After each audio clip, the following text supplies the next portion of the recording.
And now, House Budget Committee members take testimony on federal spending and the national debt crisis. Former U.S. Comptroller General David Walker hears from lawmakers regarding tax cuts and infrastructure investments, government efficiency, and the need for bipartisan support to balance the budget.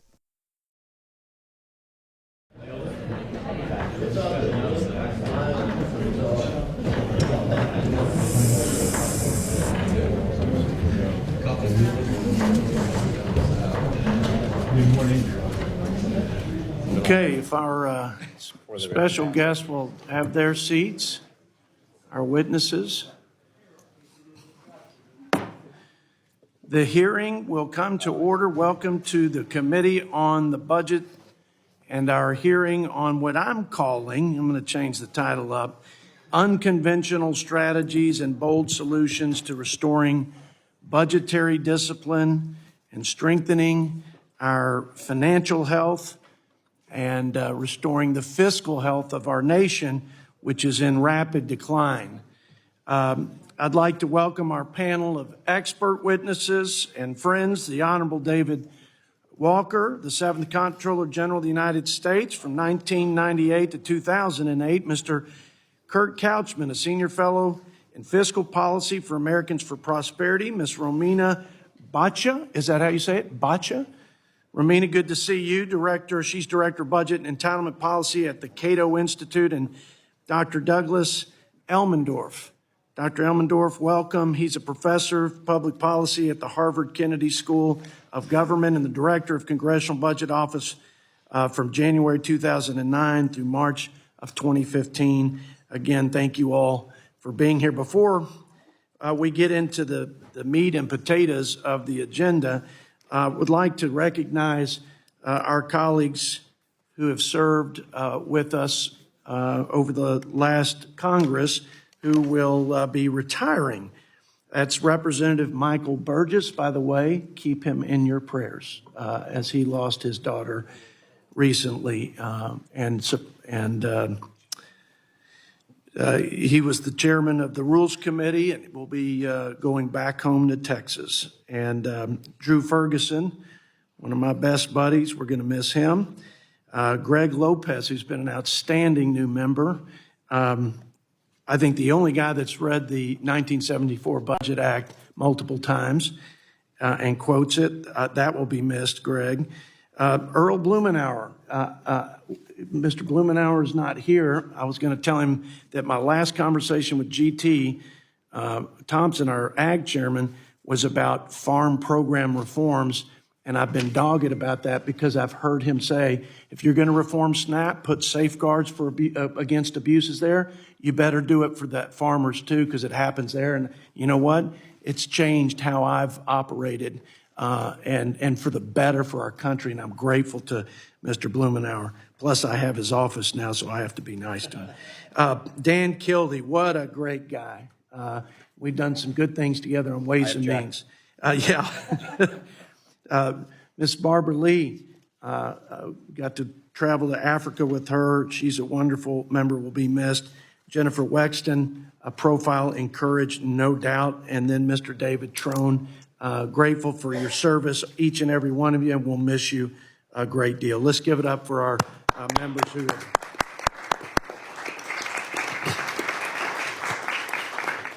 Okay, well, now for the business at hand. I haven't made a New Year's resolution to not take all 5 minutes, but I think we can make this pretty quick. We've got major fiscal problems, completely unsustainable fiscal trajectory. I think I haven't heard anyone, Democrat or Republican witness or member that doesn't accept that fact. I think it's very scary because we won't know when the dominoes fall on us in a sovereign debt crisis, which would be the big sort of cliff effect. But once it happens, it's going to be really difficult to put the pieces back together and maintain our global leadership. So a lot's at stake, not the least of which is our children's future. So we want to be about the people's business in regards to fiscal stewardship, fiscal sanity, and creating a culture, quite frankly, not just changing policies and procedures, but have a culture where we hold ourselves accountable for putting this nation on a path to not just prosperity, but again, financial sustainability, and they're interconnected, obviously. We're getting out of the box a little bit here. We're going to talk about fiscal responsibility procedures, policies, and even constitutional provisions, not just in the United States, that have been bandied about for years. And there are no doubt as many probably skeptics as there are supporters of constitutional amendments, Mr. Couchman. But there are other similar mechanisms that have been put in place in Switzerland and Germany. In Germany, I think it's a deficit to GDP trigger, and it seems to work in some places. States, 49 of the 50, I think, have some form of a balanced budget requirement. But there are states that blow right past those mechanisms, and they're in as much financial trouble as the United States, even so. And then there are some who operate responsibly. So I wrote this quote down that I think everybody's going to love. And it's as much about human nature as it is about our republic. In the question of power, and I believe that Thomas Jefferson is the one who said this, in the question of power, let no more be heard of the confidence of man, but bind him down from mischief by the chains of the Constitution. And I think that's our biggest challenge, quite frankly. It's the nature of man. It's our weak flesh on both sides to not do the tough things, but the necessary things to make sure that we act responsibly. Bless you. So can we tighten the chains? Can we strengthen the chains? Can we add some links to the chains that would bind the mischief of the human nature that is manifested and expressed, at least in this regards, in irresponsible, not so courageous, and very inconsiderate, by the way, of our children's future behavior? I think this is a moral imperative to right this ship before it sinks and not just takes down America's influence and leadership, but again, robs our children of their freedom, their opportunities, and a future of prosperity in the United States of America, the greatest country in human history. That's why this is an A committee. And when I ran for chair, again, I said that, ranking member, you're awfully close to this gavel, so I know you feel the same. But this is an A committee. We deal with A problems, and we're going to have an epic A-like catastrophe if we don't work together to solve them. So thanks for being here. Those are my comments. And now the ranking member, I yield 5 minutes for you. Well, thank you, Mr. Chairman, for convening this hearing today. I also want to extend a warm welcome to our witnesses, and I appreciate you taking the time to be here with us. And as this Congress comes to a close, and I believe this will be the last time we're together this year, I also want to take a moment to recognize the contributions of members on both sides, especially those who will be departing Congress at the end of this session, including Barbara Lee, Dan Kildee, Earl Blumenauer, Jennifer Wexton, and David Trone on the Democratic side, and Michael Burgess, Drew Ferguson, and Greg Lopez on the Republican side. Greg, it's nice to meet you, and also goodbye. Thank you. Happens quickly, doesn't it? I also want to just take a moment and give special recognition to two others who began this Congress with us on the committee. One is Brian Higgins, who left Congress earlier this year, as well, of course, as Sheila Jackson Lee, who sat right at the end of that row and was such a powerful voice in this committee and in Congress. We tragically lost her in July, but certainly her legacy to public service is not forgotten. Hear, hear. Now, I also want to take a moment, as we're at the end of this year, to look back on where we were just 4 years ago, or really, I would say 5 years ago, at the beginning of 2020. We were just beginning the COVID pandemic, the deadliest event in American history by far. More than 1 million Americans lost their lives, double the death toll from the Civil War and triple the death toll from World War II. We were in shambles in terms of our economy.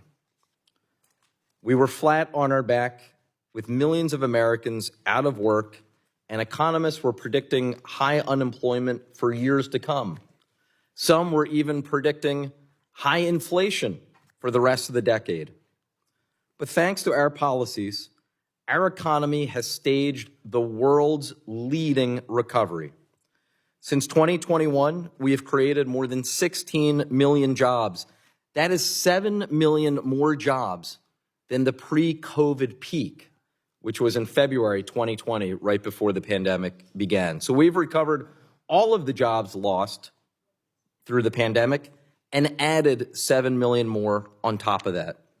In terms of inflation, despite the fact there were those predicting that it would take a massive amount of unemployment in order to tame it, not so. Inflation has been tamed from a peak of 9% in the summer of 2022 to now roughly 2.5%.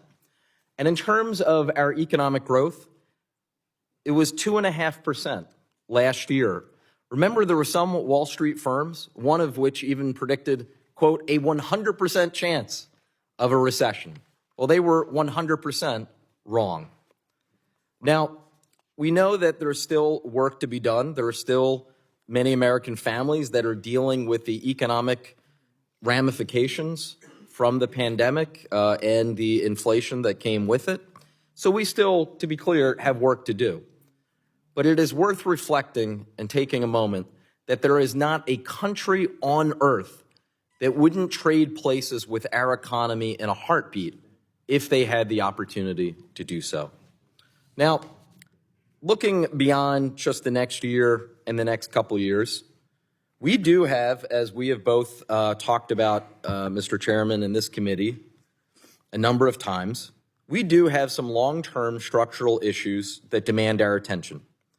An aging population is increasing costs for programs like Social Security and Medicare, programs millions of Americans depend on for a dignified retirement. Widespread income inequality is leaving our economy more vulnerable to downturns and economic shocks. And this is where we will disagree, I think, 2 decades of Republican tax cuts have exploded our national debt. We have heard testimony in this committee during this term that we are missing $10 trillion in revenue cumulatively just because of the tax cuts we have had ever since 2001.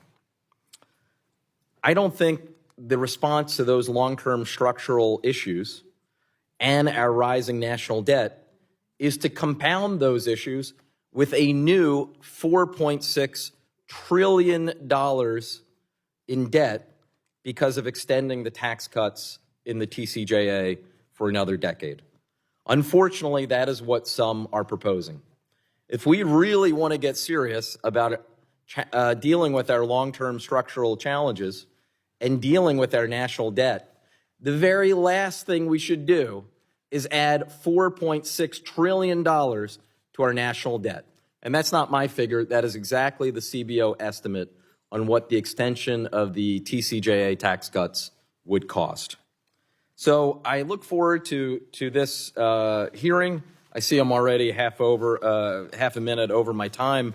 So I'll just conclude with this. Mr. Chairman, congratulations, not only on your reelection to Congress, but your reelection as chairman of this committee. It has truly been a pleasure the last 2 years working with you, my friend, and I look forward to getting to do so again for another 2 years. With that, I yield back. Thank you to the ranking member. Feelings are mutual. By the way, for everybody, 17 bills passed out of this committee, 11 bipartisans, never happened before here. And one of them became law, your bill. Grateful to everybody's hard work. Now let's introduce, let me say that in the interest of time, any member that has an opening statement can submit it for the record, and we'll hold the record open at the end of the day to accommodate those members who may not have yet prepared a statement. Again, thank you, witnesses, for being here, for your time and insight. We're going to start with Mr. Walker. We yield 5 minutes to you, sir, for an opening statement. Thank you, Chairman Arrington, Ranking Member Boyle, members of the House Budget Committee. Appreciate the opportunity to testify. I would like for my entire statement to be included in the record. So ordered. To summarize. Thank you. Now that elections are over, we need to focus on how to put our nation's finances in order to avoid a domestic and global debt crisis. As I've said for many years, the federal government has grown too big, promised too much, subsidized too many, undercut states' rights, and lost control of the budget. Shockingly, despite existing for almost 250 years, the federal government still does not have a comprehensive, integrated, and outcome-based strategic plan, despite a legislative mandate to have one. The related plan should be designed to produce specific outcome-based results consistent with the role and responsibilities assigned to the federal government under the Constitution. It should also focus on providing real value to the American people for the money it spends and the other activities it engages in. Adopting these elements is essential if we want our future to be better than our past. Every major federal fiscal and monetary agency has stated for years that we're on an imprudent and unsustainable fiscal path, which was reinforced last week by Fed Chairman Powell. Failure to change course, restructure our nation's finances, and transform the federal government's operations will have serious adverse economic security, national security, diplomatic, and domestic tranquility consequences over time. I trust that everybody on this committee understands the seriousness and importance of this issue. Therefore, I'll focus on what I think needs to be done to address it. First, Congress needs to pass the fiscal 2025 appropriations bills. In doing so, spending should be reduced from the bloated levels of 2024 in several areas, and I give several examples in my testimony. Second, President-elect Trump recently announced the creation of the Department of Government Efficiency, DOGE initiative. Based on information disclosed to date, it looks like it will be expanded and expedited external Grace Commission led by Elon Musk and Vivek Ramaswamy, with a reporting date of July 4, 2026. It is likely to focus on ways to right-size, reorganize, and modernize the federal government to improve its economy, efficiency, and effectiveness. Examples could include eliminating, consolidating, and devolving selected organizations, facilities, functions, while leveraging technology, improving internal controls, reforming human capital and acquisition practices, and adopting major management principles along with strengthening work requirements. It should also explore deregulation efforts and additional reorganization and empowerment authority with appropriate congressional control. The DOGE effort is clearly needed, and if properly designed and effectively implemented, could save several $100 billion a year, but nowhere close to $2 trillion a year. It should consider the work of the GAO and the Inspector Generals and coordinate its efforts with OMB. It should also seek input from experienced outside experts in government transformation and relevant congressional committees, including this committee. Importantly, additional steps beyond the DOGE will be needed in order to restore fiscal sanity and sustainability. There's no way that Congress can pass the much-needed and long overdue spending and tax reforms in a piecemeal fashion and in a timely manner and avoid the debt crisis. Therefore, we need to create a statutory fiscal sustainability commission that will meaningfully engage the American people, solicit input across the board: revenues, social insurance, defense and other spending, et cetera. Everything needs to be on the table. Everything is not equal. That needs to be done. This committee passed out a bipartisan bill in the spring, the Fiscal Commission Act of 2023. That needs to be moved. It needs some modifications. I include that in my testimony. Regarding fiscal sustainability, I've been to 47 states plus D.C. plus 2 territories doing citizen education engagement. They understand the need for reform. They're willing to support reform as long as it's based on a goal-based plan consistent with principles and values that bring people together rather than divide them apart. They believe that debt to GDP is the right thing to focus on. They believe that the problem is primarily a spending problem, but not exclusively. They support reforms weighted more towards spending reductions and revenue increases, but they recognize that both will be necessary because the hole's too deep. We've waited too long. Last, HCR 24, which the chairman introduced.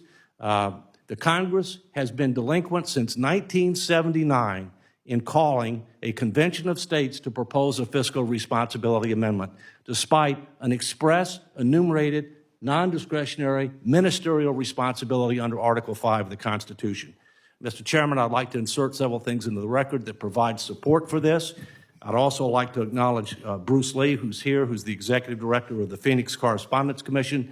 The states are working together to hold a convention of states to propose a fiscal responsibility amendment because the Congress has failed to act, and they're prepared to do it. In summary, thank you, Mr. Chairman, for the opportunity to testify. I look forward to answering any questions you may have. But let me just say, we're at a critical crossroads. The future of our country and our families is at stake. And as the chairman said, what is going on now with regard to fiscal policy is irresponsible, unethical, immoral, and must stop. Thank you. As we say in West Texas, amen. Mr. Lee, thank you for your leadership. Ms. Batcha, 5 minutes for your opening remarks. Chairman Arrington, Ranking Member Boyle, and distinguished members of the committee, thank you for the opportunity to testify today. The fiscal health of the United States is at a critical juncture. I agree with my colleague on this. Rising debt and persistent deficits threaten to undermine our economic prosperity, national security, and the opportunities enjoyed by working Americans and their families.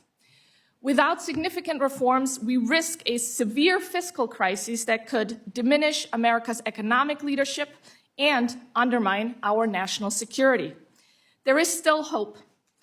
History demonstrates that with the right institutional reforms, which we're here to talk about today, even the most challenging fiscal situations can be overcome. The U.S. debt, now at about 100% of GDP, with annual deficits above 6% of GDP, is primarily driven by irresponsible emergency spending, unsustainable entitlement spending, including ever-increasing benefit levels for Social Security and Medicare beneficiaries that outpace inflation, and the rising cost of interest on our debt. As the debt grows, interest rates are getting pushed up. Interest payments now exceed what the government spends on defense. This constrains the government's ability to respond to the next major emergency or economic crisis. To address this spending-driven debt crisis, institutional reforms like a balanced budget amendment could serve as a critical commitment device to guide fiscal policy. A well-designed debt brake or balanced budget amendment would require Congress to balance revenues and expenditures over the business cycle. This would allow for flexibility during recessions or emergencies while ensuring long-term fiscal stability. Fiscal rules can succeed when they are sufficiently firm, necessarily flexible, and broadly supported. Switzerland's constitutional debt brake, for example, balances their budget based on economic conditions using spending caps. Any deviations from those spending caps are recorded in a compensation account, which then mandates future corrections. The debt brake has proven highly effective, reducing public debt relative to GDP to about 35% and fostering long-term fiscal stability while allowing for flexibility for emergencies and economic crises, but also requiring that those emergency expenditures will be paid back after the crisis concludes. Similarly, Germany's constitutional debt brake limits structural deficits. The framework allows for temporary suspension during crises, provided a repayment plan is established.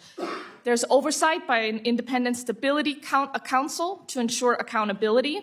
And this rule, too, has helped to stabilize Germany's debt trajectory, even as it accommodated emergency spending during the pandemic.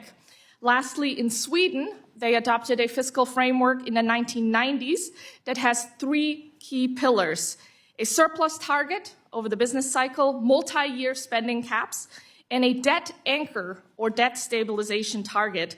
These rules, too, are monitored by an independent fiscal policy council. Sweden's structural reforms, such as tying pension benefits to life expectancy and converting a portion of their Social Security to defined contribution plans, have complemented Sweden's fiscal rules, preserving its welfare state without bankrupting their nation. A balanced budget amendment alone cannot resolve our nation's fiscal challenges. It must be accompanied by credible reforms to entitlement programs and structural spending constraints. Congress might, for example, adopt a BRAC-like fiscal commission to propose reforms and overcome political gridlock. This would be a fiscal commission modeled after the successful Base Realignment and Closure Commission. It would provide independent recommendations based on clear and narrow congressional guidelines, such as stabilizing the debt at less than the size of the U.S. economy or achieving primary balance by a certain year. The risks of continued inaction are profound, with credit rating agencies having warned of the dangers of political dysfunction and fiscal responsibility. We've now been downgraded twice by Standard & Poor's and Fitch, as Moody's has altered its outlook to negative for the United States credit. Worse, due to the unique nature of the US dollar as the world's preeminent reserve currency, bondholders may not be sending us early warning signals. In other words, we may be missing a canary in this coal mine, and we shouldn't find out where the fiscal cliff is by going over it, because as Reinhardt and Rogoff have noted in their book, This Time is Different, debt crises most often arise not from gradual decline, but from sudden collapse in investor confidence. Policymakers still have the opportunity to chart a new course by adopting a debt brake or balanced budget amendment and pursuing entitlement reforms, possibly by empowering a fiscal commission modeled after BRAC. International models like Germany, Switzerland, and Sweden show the way, but decisive action is needed now, here in the United States, to safeguard our republic. Thank you, and I look forward to your questions. Thank you, Ms. Botchin. Now we yield 5 minutes to Mr. Couchman. Chairman Arrington, Ranking Member Boyle, and all members of the committee, thank you for continuing to consider systemic solutions to systemic problems. Controlling the debt burden can protect Americans from higher costs, expand opportunity, and defuse the threats to our prosperity, our security, and even our political system. Overwhelming support exists for the concept of budget balance, but designing a balanced budget amendment is challenging. So are complementary changes to statute. When the norm against non-emergency public debt frayed in the Great Depression, bipartisan support for balanced budget rules emerged in Congress. BBAs passed the Senate in 1982 and the House in 1995. Almost every state requires balanced operating budgets. Nearly all countries with advanced economies do too. 80% of Americans support a constitutional amendment that would require a balanced budget within 10 years. Most economists think balance should be done over the course of the business cycle rather than yearly. Today's growing debt burden, ongoing inflation and interest rate pressures, and increasing federal interest costs may promote bipartisan consensus to control the debt. To get the best results, Congress needs institutional upgrades that can also make America's legislature a better place to serve. Drafting BBA language is challenging. Annual balance is a common fatal flaw. Revenue is volatile. Tightly binding spending to revenue would drive policy instability, as Figure 1 in my written testimony shows. Fortunately, annual balance isn't necessary. Chairman Arrington's business cycle BBA defines a rolling average relationship between spending and revenue, while Representative Moran and Senator Braun's principles-based BBA would rely on implementing legislation for the details. Either would allow a smooth, predictable path for non-emergency budgets. Representative McClintock's debt limit amendment might as well, depending on definitions and reserve funds. Some BBAs exclude payment of debt from spending, so Congress could target full or primary balance. There's a big difference. Other BBAs require full balance, which implies much more deficit reduction. The Arrington and Moran BBAs use the term expenditures instead of outlays for spending. Expenditures is a general term, while outlays is statutory and would create big management challenges. Emergencies do happen, of course. The approval threshold should be high enough to limit abuse, yet low enough for Congress to address crises. 3/5, 2/3, and 3/4 are often proposed, but 2/3 is the most constitutionally consistent. Some BBAs have lower additional waivers, and some could even encourage kinetic military action. Beyond the ratification period, some BBAs would allow a full decade to reach balance. 5 years is also common, 2 less so, and 1 BBA would require balance upon ratification. Chairman Arrington's BBA uses declining fractions to reach balance. Others don't lay out a specific path. References to statute in the Constitution could prop up outdated approaches or let anachronisms accumulate, among other issues. Outlays is one example of a statutory reference. Another is the statutory debt limit. Maybe Congress wouldn't need it anymore, but maybe it could help with automatic enforcement. The president's annual budget request is another, with risks of changing the balance of powers. Some provisions are simply fatal to reaching 2/3 support in Congress, among other issues. They include supermajorities to increase revenue or to exceed a spending to GDP ratio, as well as excluding Social Security and Medicare. Covering all programs in a BBA does not mean that Congress must treat them equally or that automatic enforcement must apply equally. Courts are an important part of our system of checks and balances, yet fiscal policy is inherently legislative. That said, Congress living up to a BBA may be the surest way to keep courts from stepping in, even if statute cannot fully constrain them. An approved or ratified BBA could push Congress to overhaul the broken budget process through the national consensus-building exercise of approving and ratifying a BBA. Ultimately, Congress needs an annual budget process that starts on time, ends on time, and in the meantime, lets all members contribute. It should encourage collaboration, unleash creativity, and help Congress address all kinds of challenges. Restoring the balance norm has overwhelming public support, and new BBAs resolve longstanding design problems. With a BBA and related statutory changes, bottom-up bipartisan deal-making within an effective budget process can make America's future brighter than ever. My written testimony expands on these themes, which I ask to be included in the record. So ordered. And I look forward to the conversation. Thank you, Mr. Couchman. Dr. Elmendorf, 5 minutes for your opening remarks, sir. Thank you. Good morning, Chairman Arrington, Ranking Member Boyle, and all the members of the committee. It's great to be back with the Budget Committee, and I appreciate the invitation to testify today. I'm pleased the committee is hosting this hearing about the need for significant changes in the federal budget. Let me make 3 basic points. First, current fiscal policies regarding spending and revenues are almost certainly unsustainable.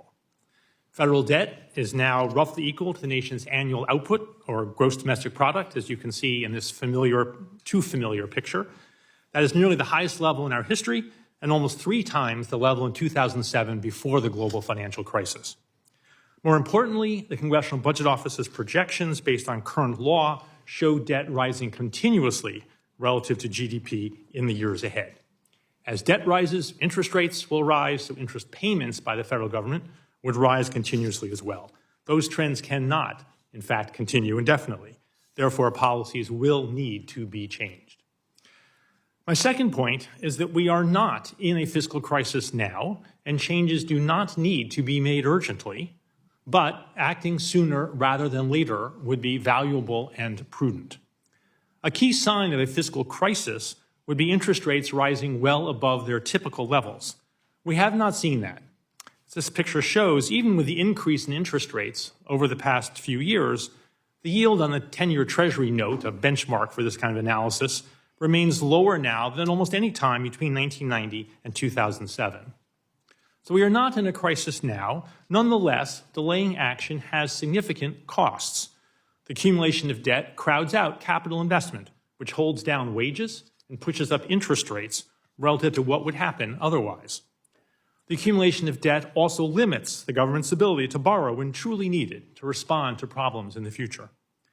And the accumulation of debt increases the risk that we will face a fiscal crisis at some point in which investors are unwilling to hold Treasury securities at reasonable interest rates. My third point is that putting fiscal policy on a sustainable path should include both tax increases and spending reductions. Stabilizing the ratio of debt to GDP at its current level over the next 30 years would require policy changes totaling a little more than 2% of GDP, which amounts to about $600 billion per year today.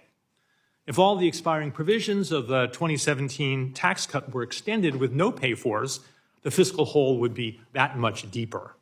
So cutting spending that much would require large cuts to popular and important government programs, and raising taxes that much would require large tax increases for many people.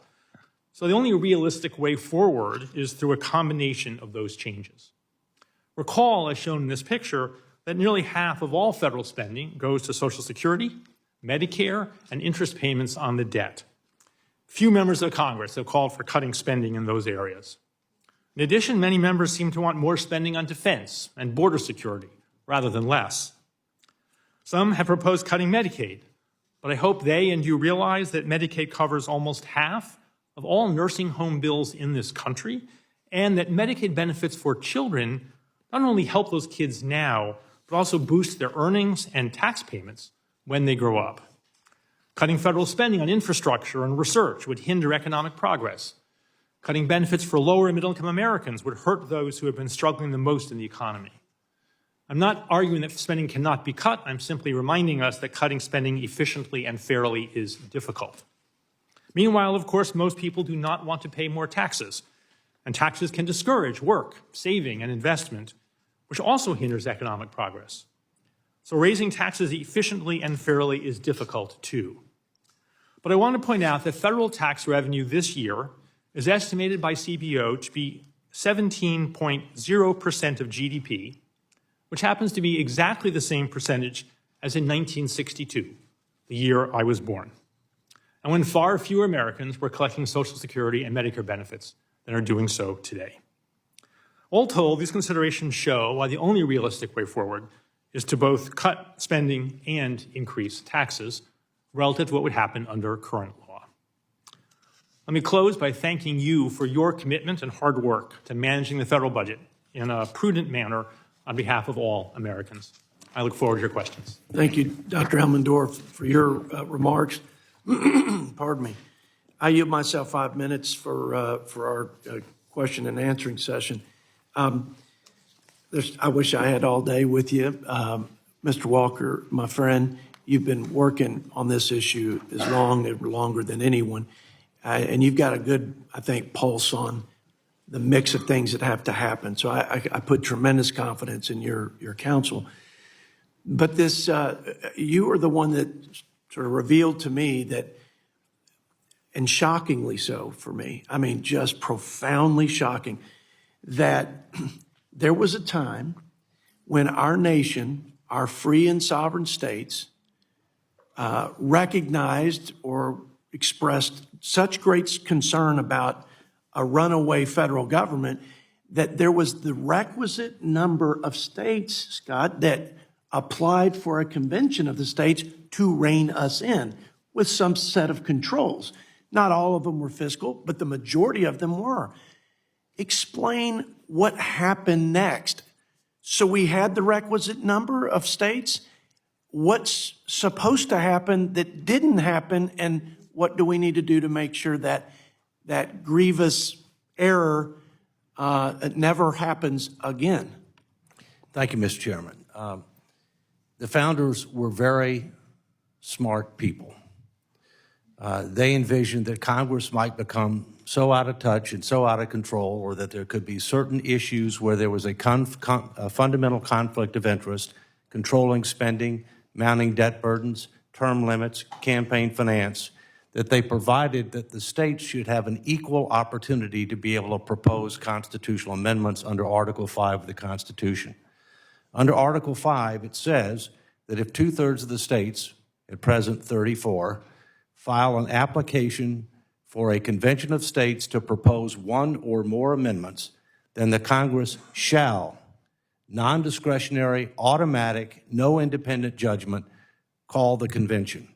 I and a few other people have discovered that in 1979, 39 states, well more than the 34, had active applications for a convention of states limited to a fiscal responsibility amendment. Of the 39, 32 were fiscal responsibility only. The other 9 were plenary, meaning any topic. In 1983, it rose to a high of 40, with 32 fiscal responsibility only. As of today, there's still a majority of the states that have fiscal responsibility only.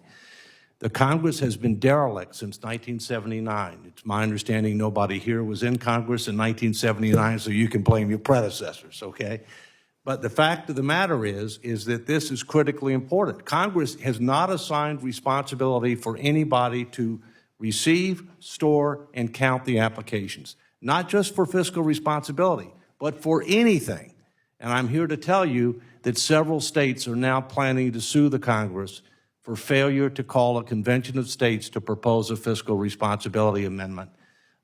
It's not just about fiscal responsibility, which I believe is job one. If we don't put our finances in order, frankly, this other stuff doesn't matter. But other people want term limits. Some people want campaign finance. They want different issues. The Congress has got to do two things. One, establish the process. That's what HCR 24 is about, Mr. Chairman. Thank you for introducing it. And secondly, if we've ever hit 34, which we have, but if we've ever hit 34, call the convention, unless the Congress wants to do something itself. By the way, last thing, the 17th Amendment, which is direct election of senators, and of course there's pros and cons to that, but nonetheless, the 17th Amendment, the states got enough for a convention back then, but it was never called because the Congress acted. The Congress proposed its own amendment. But Congress has done nothing on this other than talk, and that's got to It is a constitutional travesty, and I can't shake it, that we had the requisite number and we failed to act. And now we are so far worse without that intervention. I've got 30 seconds. I want to give it to Ms. Bacha. My colleagues and I have a healthy debate about balanced budgets and fiscal commissions, and some would say that's our job. I mean, ultimately, it's about our will collectively to do these things, whether bipartisan or in reconciliation, unilaterally. We never do it, but it's our job. And no other mechanism, fiscal commission, balanced budget or otherwise, is going to save us from this, from ourselves, so to speak. Give me just a quick, because I'm out of time, but give me a quick response to that. Why would you not just give up on all this and just get back to putting pressure on members of Congress and educating the public to put pressure on Congress? Ms. Bacha. I think that Congress suffers from a lack of mutual understanding of what is at the source of our country's fiscal problems.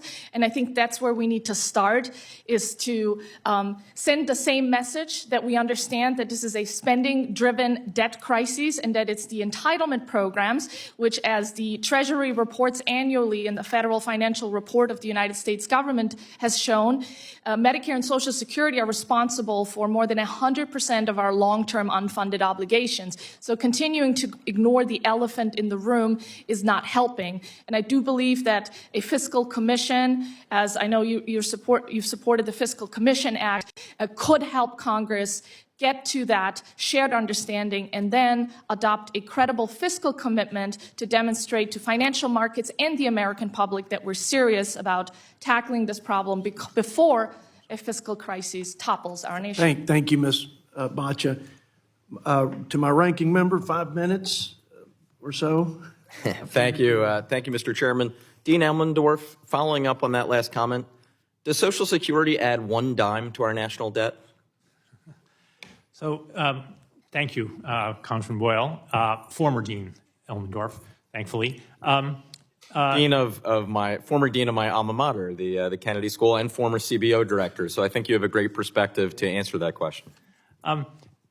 The government deficit arises from the gap between spending and revenues, and the debt is the accumulation of deficits. And so saying that debt is the fault of either revenues or spending alone isn't right. It's the gap that matters. For Social Security in particular, Social Security has been building up reserves since the early 1980s agreement between President Reagan, Speaker O'Neill, and members of the Congress. It's been building up reserves in order to pay benefits as the baby boom generation moved into retirement. Social Security has accumulated holdings of government debt, trillions of dollars of those holdings. Now, those won't last forever. The trust fund will, in fact, run out under current law at some point in the 2030s. But at the moment, Social Security has been contributing to, on the positive side, the government finances. In fact, if it weren't for those reserves, actually, the size of the deficit would be larger over the last several decades, correct? For a number of years, the revenues brought in through Social Security exceeded the benefit payments. The debt, I hope you understand, I know you do, I hope others do, is complicated. The Social Security Fund holds government debt that is subject to limit. So the debt limit you vote on actually includes those holdings. But most economists look at the debt that's held outside of the government itself. And that publicly held debt is a smaller number, although still quite large, than the one that I graphed. And so I think you really want to think about the budget in a unified sense. The unified budget was developed decades and decades ago. And I think you want to think about spending and revenues together in that way. Let me, you in your brief testimony made 3 points. Let me address the first one. If you can expand, you said, and I think I'm roughly quoting you here, no, we are not currently in a fiscal crisis. Can you please, before we talk about long-term, can you expand on that point? A fiscal crisis is when investors are unwilling to hold countries' national securities except at exorbitant interest rates. And as has been pointed out, it's not always easy to predict when those are coming. Economists don't have good rules of thumb, in part because there aren't that many episodes. Countries differ in a lot of different ways. But one leading indicator is certainly what's happening to interest rates. And particularly the 10-year. Well, the 10-year rate is an important example of that. Interest rates in this country, although certainly up over the last few years, remain lower than they were for many years in this country. And so even though national debt has grown very considerably in the last 15 years, investors have been willing to hold that debt at rates that are actually low by historical standards. Now, shifting to the long term, CBO as well as the Social Security trustees have recently revised their timeline. We've actually, because of the strength of this economy and surprising strength of this economy compared to expectations, roughly now 2035 seems to be the date when we would drop below that critical threshold in terms of the Social Security Trust Fund. A couple of years ago, that date was projected to be 2031 or 2032.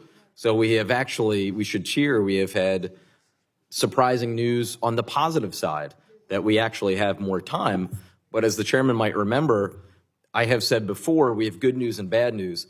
The good news is we have more time to act. The bad news is we have more time to act because I know the way human nature is and I know the way members of Congress tend to respond to deadlines. If we don't act in some way and we get into, say, 2030, 2031, what are some of the options then that would be at our disposal? Well, a very important advantage if you're acting sooner is you keep more options on the table. And the more you wait until the last minute, be that the last minute that the trust funds have money or the last minute before a fiscal crisis, the more limited your options will be. And the worse the outcome is likely to be for the country. In particular, if you wait, then it's very hard to change benefits because people are already collecting them and they've retired, presuming they will receive certain benefits. I think this was part of why Congressman Ryan, when I worked with him when he was a ranking member and then chair of this committee, worried about trying to change policies early so you could, in fact, set policy changes in motion that people could then respond to. And this was exactly, in fact, what Ronald Reagan and Tip O'Neill did in the early 1980s, was to make changes in Social Security that stretched out over decades so people could respond to that. If you wait to the last minute, it's very hard to make those changes without throwing people off of their plans. Well, finally, let me ask you, CBO has recently projected the extension of the Trump TCJA tax cuts would add about 4.6. The gentleman's time is no. Would add about $4.6 trillion to our national debt. Is that, well, I know you're no longer the head of CBO. Do you agree with that projection? I mean, I don't do the numbers on my own. I didn't when I was director, but that sounds to me right. I think that would be digging a much deeper hole unless there were offsetting changes to other provisions of the tax code or to spending programs. Thank you. I yield back. Man, I'm a gracious chairman to give you that last question. Don't dislocate your Holy shoulder there. smokes. Okay, we're now going to give 5 minutes to my friend from California, Tom McClintock. Thank you, Mr. Chairman. First of all, I agree with Mr. Walker that we are perhaps just a few years away from a fiscal crisis, the likes of which this country has never seen and that few countries have ever survived. You know, we keep searching for structural reforms, but we ignore the most obvious answer. It's the word no. We beat our chests about the disastrous deficits, but we keep voting for hundreds of billions of dollars of wasteful grant programs, subsidies that distort the flow of capital, and we keep shoveling money at agencies whose authorizations expired years, sometimes decades ago. Here's the cold, hard truth of the matter. The federal government cannot raise or spend a single dollar unless the House of Representatives says that it can. That is our responsibility. It can't be dodged and it can't be dodged. What I find supremely frustrating is that we have right now the ideal tools within our possession to bring our spending in line with our revenues, the budget resolution and the accompanying Reconciliation Act.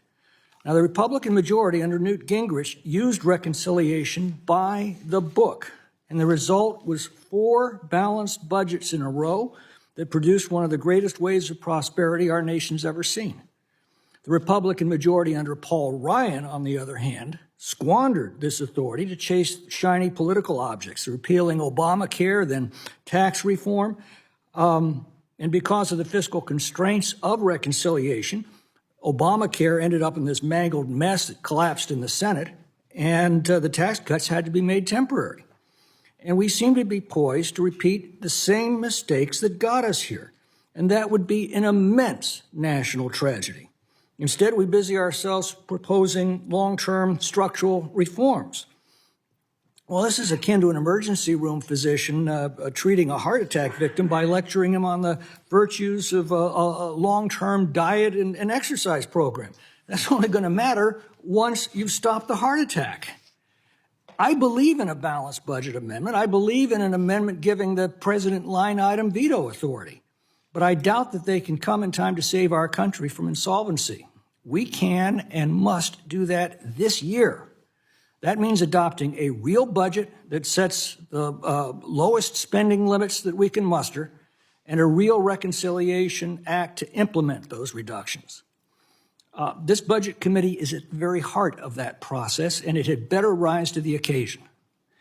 Ms. Boccia, first, my thanks for your daily newsletters, one of the best that I see every day. Please keep it up. The ranking member noted the catastrophic scourge of COVID on the world.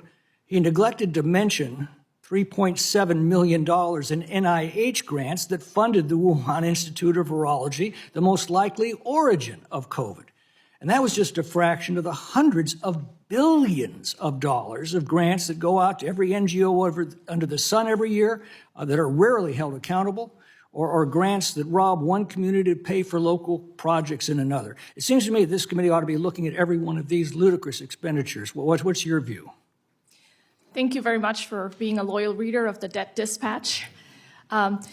Yes, I think we need to look under the hood of the federal budget and the numerous programs, thousands, in fact, of programs that Congress continues to fund without taking a close look at them. As you mentioned, there are many expired or unauthorized programs that Congress should review, and we may find there's a tremendous amount of duplication, inefficiency, and waste that the federal government could cut. And I thank you for bringing to light particular examples of this, but I also need to highlight that just addressing the discretionary spending and those grant programs is not going to stabilize our spending trajectory or stabilize the debt, since it's primarily driven by healthcare costs, interest on the debt. And particularly entitlement spending. Phil Graham's pointed out that 72% of our unobligated general revenues are going to entitlement spending. Shouldn't we put a strict work requirement back in all of those entitlement programs for able-bodied adults? So work requirements can work for Medicaid, food stamps, and other means-tested benefits. they are a good idea, and it's something that Congress should absolutely take a look at in reconciliation next year to ensure that more the than tax take a cuts look are at offset. it. We need to do it, and we need to do it now. You mentioned all of the structural reforms and the unauthorized spending. Since 1836, the House rules prohibit any appropriation unless authorized by law. And yet we suspend that rule every year, and then we shovel $500 billion at these agencies whose authorizations expired years ago. Shouldn't we enforce that rule, that existing rule, and require an agency-by-agency review of these expired federal programs? Yes. Congress has suspended too many good rules, such as the pay-go rule, which I fear they may suspend again next year. I hope I'm wrong about this. As also, they have suspended the debt limit, which will return with a vengeance in January of 2025. And Congress should adopt a credible fiscal plan to stabilize our debt before raising the debt limit again. And certainly they should not suspend it, which is basically a borrow as much as you need waiver and no limit. The gentleman's time has expired, and we now yield 5 minutes to Ms. Schakowsky from Illinois. Thank you so much. This is such an important conversation. It's about money, essentially, and it's about debt, and it's about how we manage our budget. But actually, I think it's a lot more than that. What are the things that are most important that we cover? And I hear you talking about Social Security and Medicare. How do you weigh those things? We know that during the Trump years, there was actually nearly $2 trillion in debt that was occurred when he was the President of the United States. And where did that money in tax cuts go? By and large, to the wealthiest Americans. So I want to talk a little bit about the morality of how we cover our debt and what becomes important.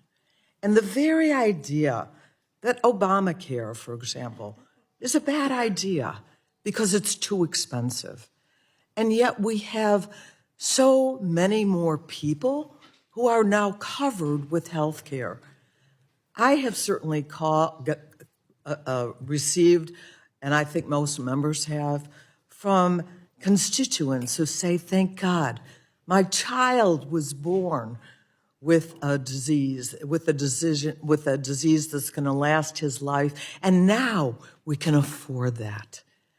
Or people who say, without Obamacare, I probably would not have been alive.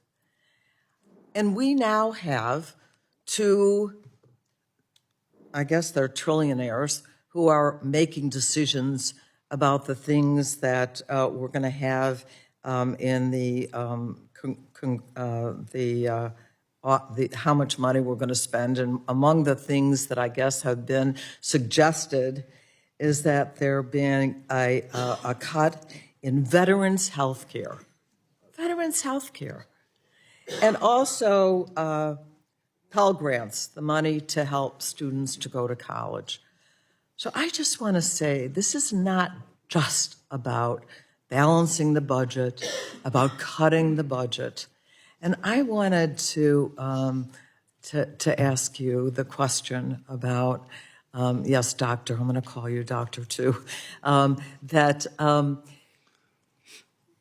where do these kinds of decisions come in? And what if we were to say, how about there's another way to get more money? And that would be asking the very wealthiest people who can well afford more money to keep this wonderful government going.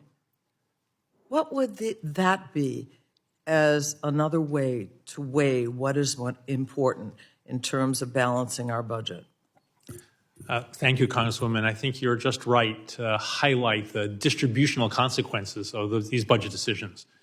All parts of the government spending and all parts of taxes are not alike in their effects on economic growth or the effects on who bears the burden of these changes. And I think it's very appropriate for you and your colleagues to think hard about those issues.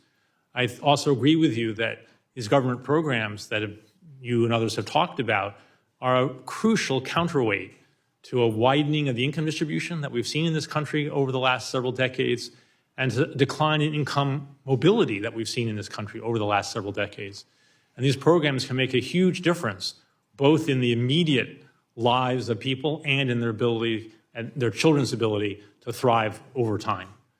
So I think that it would be a very appropriate part of a deficit reduction agreement to raise taxes on higher income people, in my own view. But I do want to echo something that Romina said a few minutes ago about something being good but not sufficient. And if you look at the budget options that CBO presents, it includes options that involve raising taxes on higher income people. And you can raise a good deal of money that way by any normal human standard, but nonetheless, that was much less than you would need in the total to put debt on a sustainable path. So my own values have me agreeing, my own assessment of the economic evidence about the effects of tax increases has me agreeing with you that raising taxes on higher income people would and should be part of a deficit reduction agreement. But I want to caution that other changes will be needed in taxes or spending as well. Well, in the second I have, let me just say to my Republican colleagues who think Social Security and Medicare should be on the table, I want to say, make my day, because most Americans really oppose that idea. Thank you very much. I thank the gentlelady, and now yield 5 minutes to the gentleman from South Carolina, Mr. Norman. I think you see where the difference lies. We just have two different worldviews. I think I heard the word, our wonderful government. I think the states created the federal government, not vice versa. I think the American people spoke loud and clear at this last election. You're not going to spend my tax dollars, this wonderful government, to fund free education for everybody. I think this last election showed that you're not going to open the gates to illegals to flood this country and basically end our sovereignty. We're a nation of borders. I think this election showed that the American people are fed up with regulations, with bureaucracy. It's the businesses that are the backbone. And I don't think my friends on the other aisle understand. Most businesses start out very small. Nike in a garage. Elon Musk started very small. Most businesses too that do and end up big. Is that not a good thing? And I don't know that they understand that corporations don't pay tax. The taxpayers pay the tax. So if there's one thing that we're trying to get a handle on, and I think it's a brilliant idea of President Trump on the DOGE Commission. You're taking two individuals who have been very successful, are not getting paid and are donating their time, and are going to examine this thing we call our great federal government. And I think that if they can get the individual cuts that are being suggested when they come out with their report in, I think hopefully earlier, but our birthday on July 4th of 2026, that it's we the people that will put the pressure on the politicians. Crony capitalism is killing this country. People have put those in office, and to be fair on both sides of the aisle, to do the bidding for our tax money. And if there's one thing that I think we all talk about, and everybody says it during campaigning, we're conservative. We want to return conservatism to our nation. But I'm telling you, the clock is running. And I'm sorry I missed a lot of your commentary, but the interest on the debt alone is over $860 billion a year. Anybody that thinks that's sustainable is, I think, either living in a different world or don't understand basic economics. Mr. Walker, would you like to comment on that? Yes, I would. First, let me, if I say, comment on what you said and Ms. Shanaskowski. It's about money. It's about morals. It's about the Constitution. And it's about results.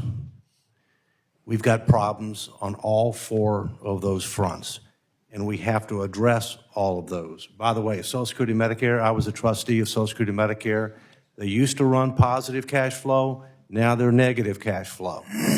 And people don't understand that if you do nothing, Social Security benefits will be cut 21% across the board, automatically, by law, and increasing over time. And Medicare, either premiums or benefits, premium increases or benefit reductions will be cut 10 to 15% automatically by law. So doing nothing is not an option. And by the way, Ask rich people to pay more into Social well, Security. there's no question. There's no question that we have to have more revenues. There's no question that more people need to pay something, because over 40% pay nothing in income tax. 20% get a credit. There's no question the wealthy need to pay more. Okay, but it's a matter of what's the weighting, how do you get it done, and I'll just say this at the end.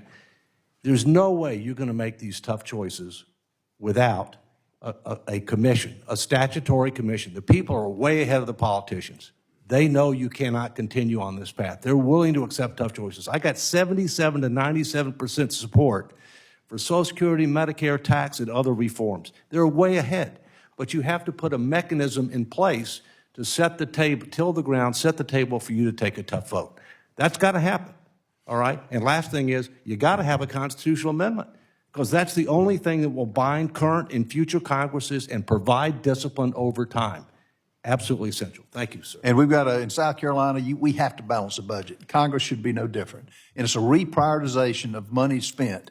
And the American people are ready for it now, and they're tired of politicians. The only thing we do well is spend other people's money. It's coming to an end. The last vote in November 5th showed it. I yield back, Mr. Chairman. I thank the gentleman, and now yield 5 minutes to our friend from Michigan, Mr. Dan Kildee. Well, thank you, Mr. Chairman. Before I make a comment and ask a question, I want to thank the chairman and the ranking member for holding this hearing, but mostly for your service on this committee. As you both mentioned, I'm leaving the committee. I'm leaving Congress at the end of this term. I promised my wife I would do this for 10 years, and I'm leaving Congress after 12 years, so that's about how I keep most of my promises, just about there. I've been very fortunate to serve on this committee for most of my time in Congress, and this committee has been populated by some really thoughtful members, and particularly the leadership. Mr. Boyle, we've become friends for a long, long time. You are, I will acknowledge, from Pennsylvania, not South Florida. Mr. Arrington, you and I have had a lot of fun together. I'm not going to mention, how the golf match that we had turned out. I won't bring it up. But, we've had great members. Mr. Yarmouth, I've served with, Jason Smith, Steve Womack, Tom Price, Chris Van Hollen, Paul Ryan, have been the leaders of the committee in the time that I've been on this panel, and I'm very much appreciative of the chance to serve with so many of you. Jan, we've served together for a long, long time. Scott and I came in together, a few others. It's a great committee. We do have a big challenge, and I think the real question is whether in the coming years we're going to see that challenge met. This has been a thoughtful conversation, and it does daylight that we do have some big challenges, but we also have some conflicting interests that we're going to have to reconcile. The reality is I think as Mr. Walker pointed out, that an effort to deal with efficiency is critical, but it doesn't, efficiency alone, produce the kind of results that will get us to balance. We also have to look at the dynamic effect of not only tax policy, but of the investments that we make.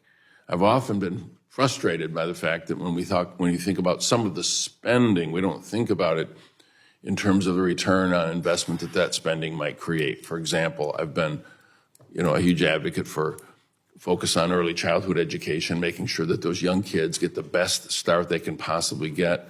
We look at the wrong window. We look at the wrong budget window when we measure the benefit of that investment. If we think we're going to get all of that investment returned to us within a 10-year window, we're measuring the wrong 10 years. So we have to think more thoughtfully, not just about the dynamic effect of tax policy, but the dynamic impact for the future of this country, not just in terms of the quality of our society, but just something as simple as the fiscal responsibility that we have. simply cutting to get to a balanced budget in a current year might be the thing that unbalances budgets in the out years. And we just have to keep that in mind. And I am particularly concerned that while there seems to be a large focus right now on spending cuts in that small section of the domestic spending, of the discretionary spending that we have, often falls into that category where it's penny wise and pound foolish. And at the same time, a lot of focus, as the 2017 tax bill, many of its provisions are about to expire, that what I hear from a lot of my colleagues is to simply extend some of those and maybe even go further into extending some of those cuts that I think contribute to the inequity within the tax code. So I wonder, Mr. Elmendorf, if you might comment on that specific question, and especially on the effect of an effort to cut spending in some of the areas of domestic spending that might have a positive long-term net return, and simultaneously extending some of the 2017 cuts that continue the process that was set in place that has a firefighter in Bay City, Michigan, pay a higher percentage of their income in taxes than the wealthiest people in this country, some of whom are actually going to be in a position to make suggestions about how to cut the budget. Could you, in the 39 seconds I have left, make some comment? Thank you. Thank you, Congressman. I think your focus on the investment nature of certain kinds of government spending is extremely important. And as you know, the Congressional Budget Office has been doing more work analyzing the effects of investments beyond the 10-year budget window. Reports on infrastructure spending, report on the effect of Medicaid for children. I don't think they've gotten to preschool education, early education yet, but I hope that's on their agenda. I think your point is very well taken. At the same time, we need to recognize that not every investment will pay for itself, and therefore attention needs to be given to how these investments will be funded. But I think it's very important, as you and your colleagues think about changes in the budget, that you think about what will matter not just today and tomorrow, but in the years and decades to come, because that's the goal of deficit reduction, of debt reduction, is to build a stronger economy for the long term, and those investments can be very important. I appreciate that very much. I appreciate the panel, and I know some of my colleagues will appreciate me saying this for the very last time. I yield back. Well, that's,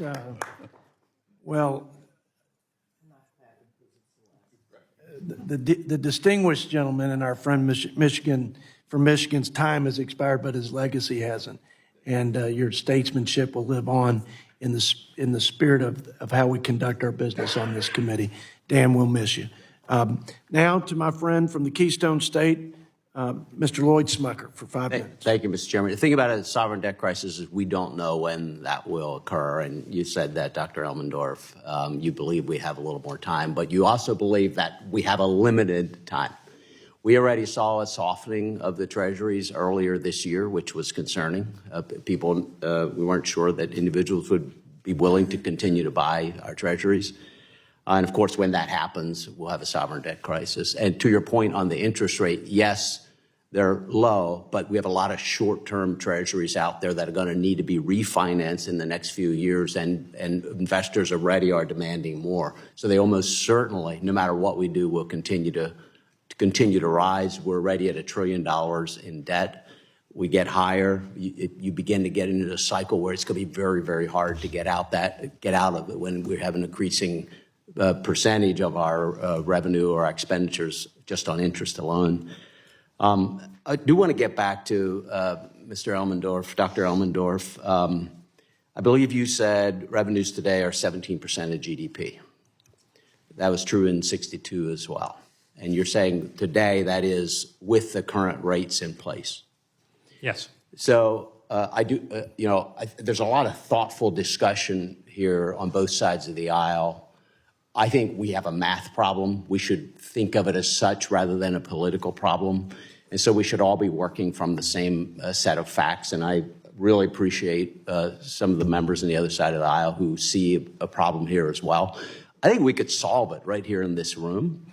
And we should. In fact, I'd much rather we did that on a bipartisan basis than continue to use a budget reconciliation tool, which both parties have used and which we're going to do again if we can't get this resolved otherwise. But I do want to talk, so the 17% the historic average of revenue is occurring after the Tax Cuts and Jobs Act and with the Tax Cuts and Jobs Act rates in place. Agree? Yes. Okay. So at the same time that we did that, the Tax Cuts and Jobs Act, we saw a massive impact on average households across America. $6,000 increase in revenue, 6 million people lifted out of poverty, and we maintain revenues at our historic high. That's a success story. So just extending these rates would probably continue revenue at current 17%, which I think is a good target. What's spending percent of our total revenue today, Dr. Elmendorf? Our total GDP, I should say. It's 21% or so? 24.2%. Oh, because 24.2%. that is coming down given the... It's not coming down. I'm just saying, in the last few years, there's been a bulge in spending, as you know, and some of that is coming off as GDP is growing. CBO is projecting spending will continue to increase at an average of 4.75% per year every year for the next 30 years. We're going to be at 500% debt to GDP in 75 years, according to Treasury's report. Spending today is 24.2%. In 1962, do you know what it was as a percentage of GDP? No, I don't, Congressman. 18.2%. How can anyone say that spending is not the problem? Revenue has held consistent, pretty consistently over time. If I may, the issue here is that Congress and the President have put in place programs that provide benefits to older Americans through Social Security and Medicare. And those programs, for any given set of rules, are much more expensive now relative to the size of the economy. And we have more people are over the age of 65. So we have to recognize that costs have risen. We have to make a choice. Yeah. Whether you want to raise taxes to cover the existing benefit commitments, which are more expensive on an aggregate basis because of the growing population, or if you want to cut back on the benefits paid to individuals in order to keep the total down to the previous share. Completely agree. But ignoring that issue, ignoring that problem, ignoring the demographics will continue us the path towards financial failure of some sort. I think we can solve this on a bipartisan basis. I, of course, talked to Mr. Walker and others about a bipartisan debt commission. I think that would be great. But even if we don't do that, I think we have an opportunity right now, as we're discussing another look at at tax policy. We ought to be putting tax policies in place that generate strong economic growth. That's one of the key ways we get out of this. It's what the Tax Cuts and Jobs Act did very effectively. And then we've got to look at the spending side of the equation. So I really hope we find some group in Congress that includes members from both parties who are really willing to look at this as a math problem and figure out a way to solve it. I'm out of time. Thank you, Mr. Chairman. Thank the gentleman, and now yield 5 minutes to my friend from California, Mr. Scott Peters. Thank you, Mr. Chairman. I just also want to say a word of thanks to you and the ranking member, because I think this in the past, this committee has been known as a performative committee. We're a place where you get up and yell at each other, and I think both you and both of you have taken this very seriously. I think it's reflected by the kinds of witnesses we have here today who are really offering really thoughtful and really straightforward and in some ways uncomfortable recommendations for us. I want to just thank you. That's a sign of your leadership, and I appreciate you both. Despite a seemingly healthy economy, the deficit's growing. It's now $36 trillion. We're borrowing nearly $2 trillion a year just to pay our expenses. As a result of that, we're going to be paying, interest will be the largest item in our budget very soon, because we're borrowing money to pay our expenses, which no one would do. But we've gotten in the habit of that. And I do think with the witnesses that it's time for us to deal with that. I do want to say about Medicare and Social Security, it's not constructive to say, don't touch it. That's what I hear from people over here. This is a dying patient. This is a patient in the hospital bed. And if we don't touch it, it dies. So we have to do something about it. I'm inclined to agree with Ms. Schakowsky that we should raise revenues. I would say also, it doesn't seem to be something that we've done here. I've been here 12 years now, and it seems like we can't do that by ourselves as Democrats. There's not a consensus on how to do that. And we're going to have to work across the aisle to get this and the other issues that we've raised hammered out. I also just say this is on both parties. We've had conflicts in Afghanistan and Iraq that weren't paid for. President Bush made tax cuts that weren't paid for. President Obama extended those tax cuts. We had tax cuts under President Trump. We had a lot of COVID relief programs that were vital but expensive. And on top of our annual borrowing, we've added more than $10 trillion to the debt. Going forward, I have to say I don't like to hear this sort of sanguine idea that extending the tax cuts is somehow cost-free. It's not. It's a $4 trillion thing because current law assumes that they end. And current laws assume that they end and then the rates go back up. And that's how we determine the level of the deficit. So if you extend them out, you're changing current law to add more deficit. I think that's right, isn't that right, Dr. Elmendorf? Yes, exactly, Congressman. The other thing is I hear from my colleagues too that, boy, we got so much more, we get so much revenue even after the tax cuts. But of course, if we had not cut the taxes, we would have had even more revenue. Isn't that true, Dr. Elmendorf? Yes, that's right, Congressman. And do you have an estimate of the amount of money that was? I don't know. Well, I imagine it was in the trillions of dollars. So I just think let's get away from this playland where we think that that the best things in life are free. These tax cuts, which I understand there's going to be a tremendous amount of political pressure on my colleagues to extend and even to grow, they cost a lot. And so I appreciate the constructive comments of all of you who've all acknowledged that this is not just a spending issue. It's not just an efficiency issue. And I, too, welcome the chance to talk about efficiency in the federal government. I think we should welcome it. I hope that the system that's set up by the president-elect is a good one that's effective. But we're going to need revenues. And I think that should be evident to all of us. I'm a co-sponsor with of the Bipartisan Fiscal Commission Act with my friend Bill Huizenga from Michigan. We got that bill passed out of this committee, and I think it's ready to go. I think that's kind of where we need to go. And each of us, I would just say, each of us needs help to cover ourselves from our own extremes. I mean, I got people who believe on the other side of the aisle that, maybe we could just cut taxes forever and we'll just be just fine and still fight back on China. That's not going to happen. I got people on my side of the aisle who think, you never have to make a spending cut to deal with this. And I know that's not going to happen either, but unless we get together in the same room and are bound by facts, I don't think it's going to happen. And finally, I would just say, I have never before considered a balanced budget amendment. And I have to say that some of your comments have made me think about whether that might be helpful and to not think about we sort of get a very abbreviated conversation about that here. We're going to balance the budget right away. I know that's not productive, but I like the idea of what Switzerland did. I think something like that has a lot of flexibility, but discipline makes a lot of sense. And I'd like to consider something like that going forward. But at least I think a commission makes sense. This committee thinks a commission makes sense. And I think a lot of us are willing to get at it. Mr. Chairman, I yield back. Well, I certainly associate myself with his remarks on the Fiscal Commission, and I appreciate his leadership on that. And I hope that we can do something tangible, meaningful, statutorily this year.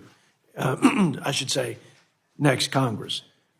With that, we now ask Glenn Grothman from Wisconsin to give us his Q&A and remarks for 5 minutes. Sure. We talk about revenue. I sometimes like to call it taxes because the people back home might not know what revenue means. But in any event, in the last, say, 6 years, when we talk about these tax cuts being the problem, what has happened to revenues in real terms in the last, say, 5-6 years? In nominal terms, revenue has increased.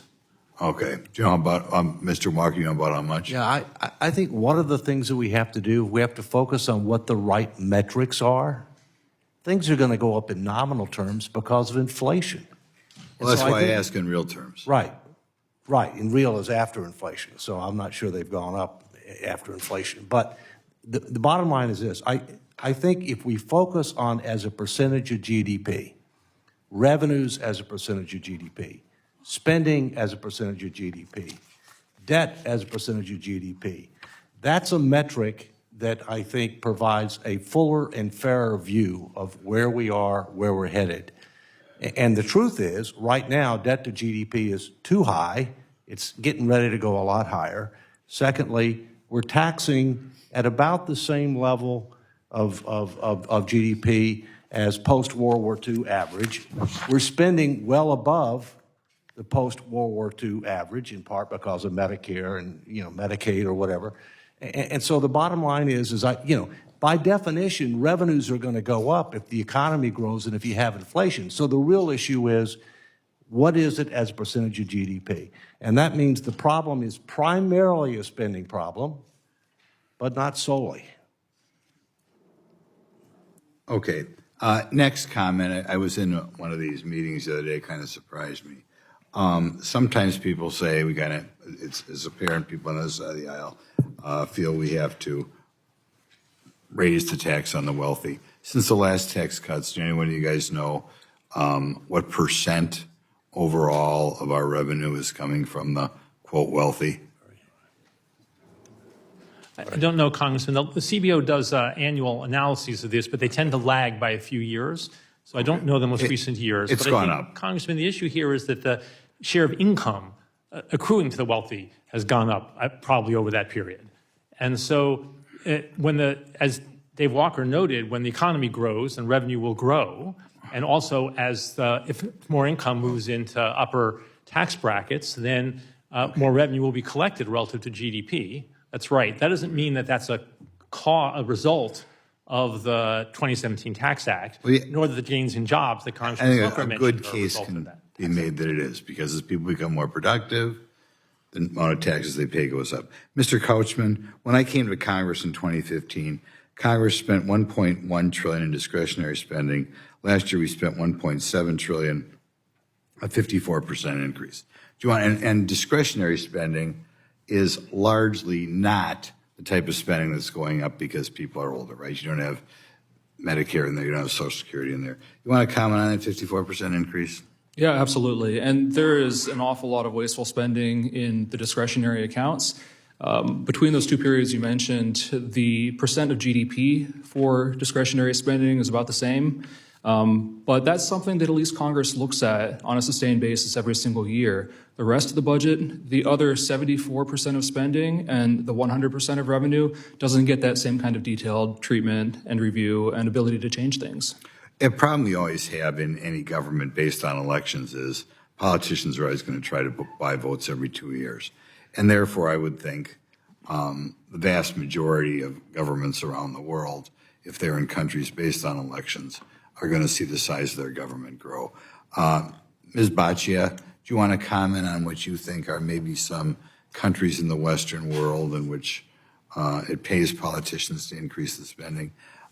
Some ways in which other countries have maybe solved this problem or gone away towards solving the problem? Yeah, and to your previous question, the top 10% of income earners pay about 70% of our income tax burden. So we already tax the wealthy very heavily. In fact, the United States has one of the most progressive tax systems in the world. The countries that I mentioned earlier in my testimony, Germany, Sweden, Switzerland, and really most of the European countries tax their middle-class taxpayers at much, much higher rates, often in the form of value-added or consumption taxes. And that's really what it would take for the United States to be able to get closer to covering its fiscal gap. Is you cannot just raise taxes on the wealthy. There's not enough money at the very top. My colleagues Adam Michel and Brian Riedel at the Manhattan Institute have calculated this numerous times in various forms. So if we're talking about just relying on revenue increases to close our fiscal gap, we need to be honest with the American people that we're talking about significant, steep middle-class tax hikes. And I haven't seen members of Congress on either side of the aisle propose a serious plan that would do that, and it's not a plan that I would recommend. So in terms of what I would recommend is that if you look at those countries, Germany, Switzerland, and Sweden, is that what they have in common is a bipartisan commitment to fiscal sustainability, regardless of our differences on the margins, which programs one party prefers over another, how much we think we should tax the wealthy versus other Americans. We can reconcile all those differences if we're willing to come to the table, and we can agree on that shared goal that we should not be financing our spending on the backs of working Americans in the future and younger Americans who are not even able to vote The gentleman's yet. time has expired. We will now move to our friend from California, Mr. Jimmy Panetta, for 5 minutes. Outstanding. Thank you, Mr. Chairman. I appreciate it. And thanks for all your testimony today, gentlemen and lady. I appreciate this because what you got to realize is not many other people on the Hill in Washington, D.C. are talking about this issue. I mean, when it came down and what we saw the last election, there were just sporadic mentions by the major party presidential candidates, let alone a serious plan to address it. And as I say it and I sum it up, debt, literally and figuratively, is a 4-letter word. So thank you for being here. And thanks to the chairman and ranking member for having this type of hearing in which we're actually talking about it. But we got to realize that the discussion cannot be confined to this room. It has to be done outside of this room, outside of Congress, and yes, throughout the United States of America. But it does start here, so I appreciate that. And as we know, as we go into the 118th Congress, I'm glad that we're taking the time to examine the fiscal situation of our nation, which by all accounts, as we've heard, is getting worse. Now, as you have mentioned, the national debt has reached a staggering $36.1 trillion, and the deficit is now at $257 billion. Simply stabilizing the debt to GDP ratio at 97% of GDP would require a $7.9 trillion in deficit reduction over 10 years. And reducing the debt to GDP ratio to pre-pandemic levels would require $15 trillion in 10-year savings. These are sums, and it's an issue that is going to affect our future. And one day, bond investors may look at our government and say they won't get paid back. That's what's going to lead to higher interest rates. And that could restrain our economic growth, and it could crowd out our priorities and potentially impair for our ability to borrow, either in war or at another crisis. And beyond the downgrades to the U.S. credit rating and lackluster demand for Treasury debt at some auctions, 2 of 3 major credit ratings, as I said, companies downgraded the U.S. because of our dysfunctional politics. What we got to realize is that one day the U.S. is going to find it very, very difficult to keep borrowing money. And one day the interest costs will constrain us. And guess what? That's when the money we have now to pay for these programs that we've talked about, that I agree with, as a proud Democrat, that's when we're no longer going to have the money to pay for those programs if we don't do anything now. That's why tackling the issue requires both parties to seriously consider trade-offs to address revenues and spending. And make no mistake, both parties share responsibility for this problem. Despite what candidate Trump said in 2016, that it would pay off the national debt in 8 years, the national debt grew under him by $8.18 trillion. It grew by $7 trillion under the Biden administration. And over the 2 terms of the Obama administration, it added $8.3 trillion to the debt, and the Bush administration added $6.1 billion. So each year, the longer we wait to act, the solutions available become more extreme and less palatable. And we know that this is a serious problem. And as each of you have pointed out, these are going to be serious implications for the long-term health of our economy and worse, for the future of our democracy. Now, one of the barriers to action on debt is that so many proposed solutions are just politically unpopular. My Republican colleagues don't want to raise revenues, and many of my colleagues on my side of the aisle are resistant to examining spending. However, I worry, as we've heard today, that the longer we take, the more extreme steps must be taken to manage the debt. Mr. Elmendorf, what steps would need to be taken to stabilize debt to GDP ratio at a healthy range, even now? Well, Congressman, thank you for the question. To stabilize debt at about 100% of GDP, where it stands today, we would need to reduce the annual deficits by about $600 billion relative to current law. And as I say, if one wants to extend the expiring tax provisions, one needs to make up for that. Then additionally, if one wanted to bring debt back down as a share of GDP to the areas that we were more familiar with before, then you need to do even more than that. But even $600 billion a year would be a tremendous change, a tremendously large change to make in spending and tax policies. And quickly, Mr. Walker, I was one of 3 Democrats that voted for the Fiscal Commission on this budget committee when he passed it out of here, which I think is a responsible way to proceed. What would you say in response to those that actually oppose the Fiscal Commission on process grounds? Well, as is mentioned, some people say, well, that's your job, and therefore you should do it. And the problem is the track record speaks loudly. Things have gotten much, much worse. It's a bipartisan problem. You know, I've done citizen education engagement, including some with your dad, okay, in 47 states, 2 territories, and several countries. The people are way ahead of the politicians. They're focused on debt to GDP, revenue to GDP, spending to GDP. I got 77 to 97% support for specific reforms in all the areas we've talked about and more that would stabilize debt to GDP at a lower level than we are now, which is what we need to do, okay? And so I think my question is it, you know, if not now, when? If not us, who? So I commend you for supporting that. We need that commission desperately.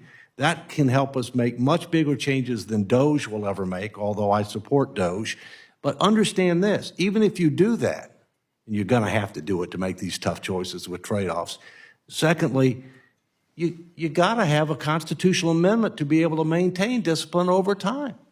The debt ceiling is a bad joke. You know, it totally failed. And statutory approaches like Graham-Rudman or whatever, they don't stand the test of time. Only a constitutional amendment can bind current and future Congresses. Thank you, sir. Thank you again, witness. Thank you, Mr. Chairman. I yield back. Thank the gentleman from California for his leadership on the Fiscal Commission, and now yield 5 minutes to our friend from Georgia, Mr. Buddy Carter. Thank you, Mr. Chairman, and thank all of you for being here. I'll jump right into it. I'm not going to repeat all the stump speech parts of this that I have. $36 trillion in debt, adding $1 trillion of debt every 100 days, spending money, $200,000 every second. The speed of light's 186,000 miles per second. Spending money faster than the speed of light. And as we know, the interest on our debt, the second highest line item in our budget now. And we all know it's unsustainable. We all understand that. And we all have heard about the economists who are predicting what's going to happen here. And in fact, Penn Wharton estimate the country's fiscal crisis will become irreversible at some point between 2040 and 2045. So, Mr. Walker, I want to start by asking you your projections of a potential debt crisis with Social Security and Medicare. 70% of our budget. And you know, I'll go ahead and say it. Look, I'm a healthcare professional, a pharmacist by profession, and healthcare is the fastest growing section of our budget because of an aging population. We all understand that, and we've got to get it under control. First of all, we got to have transparency to understand where the problems are. We need that in healthcare, but 70% of our budget, healthcare and Medicaid, Medicare, and Social Security. And if we don't address that, we could do away with everything else and still not balance our budget. Well, first, the fastest growing expense of the federal budget is interest. And what do you get for interest? Nothing. The second fastest growing expense in the federal budget is health care. We've written a blank check for health care. Not even Sweden, which provides health care cradle to grave, writes a blank check for health care. It'll bankrupt the country. Thirdly, Social Security is solvable, all right? And the reason it's solvable is because young people don't think they're going to get it. They're wrong. They're going to get it, all right? Seniors think they're going to get taken advantage of. I could use other words, but I won't, all right? So we have an opportunity to reform that program to exceed the expectation of every generation of Americans. And it's not that difficult to do. Healthcare is a bigger challenge. All right, it's a bigger challenge. And by the way, I'm on the Defense Business Board. Defense can't be off the table. There's a huge amount of waste in defense, a huge amount of waste. We need to cut the tail, which is overhead, to sharpen the teeth. And we need to reposition our footprint, force structure, and platforms for the future war, not the past wars. So, look, this is a solvable problem, but realistically, the ground has to be tilled, the table has to be set for members to take a tough vote. And that's why the commission is absolutely essential. And you would agree it's got to be bipartisan. I mean, it'd be political suicide for one party to try to do it by themselves. I don't care which party it is. There were 6 principles that the people agreed to with a 92% support. Pro-growth, socially equitable, culturally acceptable, mathematical integrity, bipartisan support, politically feasible, which means you've got to be bipartisan, and meaningful bipartisan support. And the reason being is the margins are close. They're close this year. They were close last Congress. They're going to be close the next Congress. Sure. You know, if you don't have meaningful bipartisan support, it will not be sustained over time. You talked about a potential balanced budget amendment, and I agree that needs to happen. Mr. Couchman, if we were to have successful fiscal responsibility amendment, what would be the must-haves?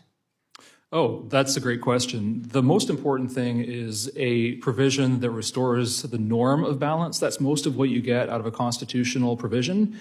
You also want to have a supermajority for emergencies so that it doesn't become a loophole. And you want to have a decently long glide path to get to balance. And it's a good idea to be able to choose between primary balance and full balance because it's about double the amount of savings that you would need to reach full balance compared to primary balance. But you also need to have a functional budget process, and that's not something that Congress has right now. And you, sir, have one of the pieces of fixing it, so thank you for that. Well, thank you. I appreciate that. You mentioned emergencies. Are there any other areas that should be exempt? No areas should be exempt from the budget, except perhaps net interest, because that is exogenous to what Congress is able to control. Interest rates change based on market dynamics, and the stock of debt that the interest rates are fluctuating against is not something you can do a whole lot about in the near term. Ms. Bosia, what, and I'm sorry if I mispronounced that, but you've got experience in Europe, and what would something like a debt break work? How would that work here in the U.S.? Yeah, so debt breaks enjoy popular support because they tackle the debt, which is something that the entire public can get behind regardless of their political affiliation. But if you look at how they actually work, they either are a deficit limit, in the case of Germany, for example, or in the case of Switzerland, they're actually implemented as a spending limit. In Sweden, it's a combination of those things.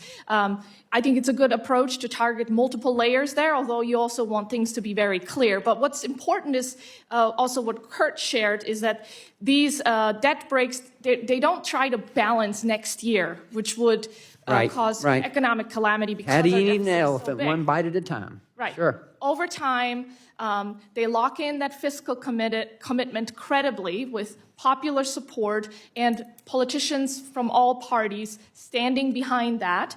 And then they give the politicians a process and an oversight function through an independent council to hold lawmakers accountable. So it all works in tandem. But I do need to emphasize that you cannot just adopt a balanced budget amendment and then hope that the budget will take care of itself. Congress still will need to do the tough work of actually identifying how we get on that path to balance. But the balanced budget amendment can act as a commitment device. Great. Thank all of you for being here. Thank you, Mr. Chairman. Thank the gentleman from Georgia. Now yield 5 minutes to Ms. Ballant from Vermont. Thank you, Mr. Chair. Thank you to all the witnesses for being here today. I appreciate you coming here. As we discuss fiscal responsibility, which is a very important topic, I want to dive into some of the details of the Trump tax cuts because I hear about this a lot from my constituents. So the tax cuts enacted under the first Trump administration were skewed to the very wealthy.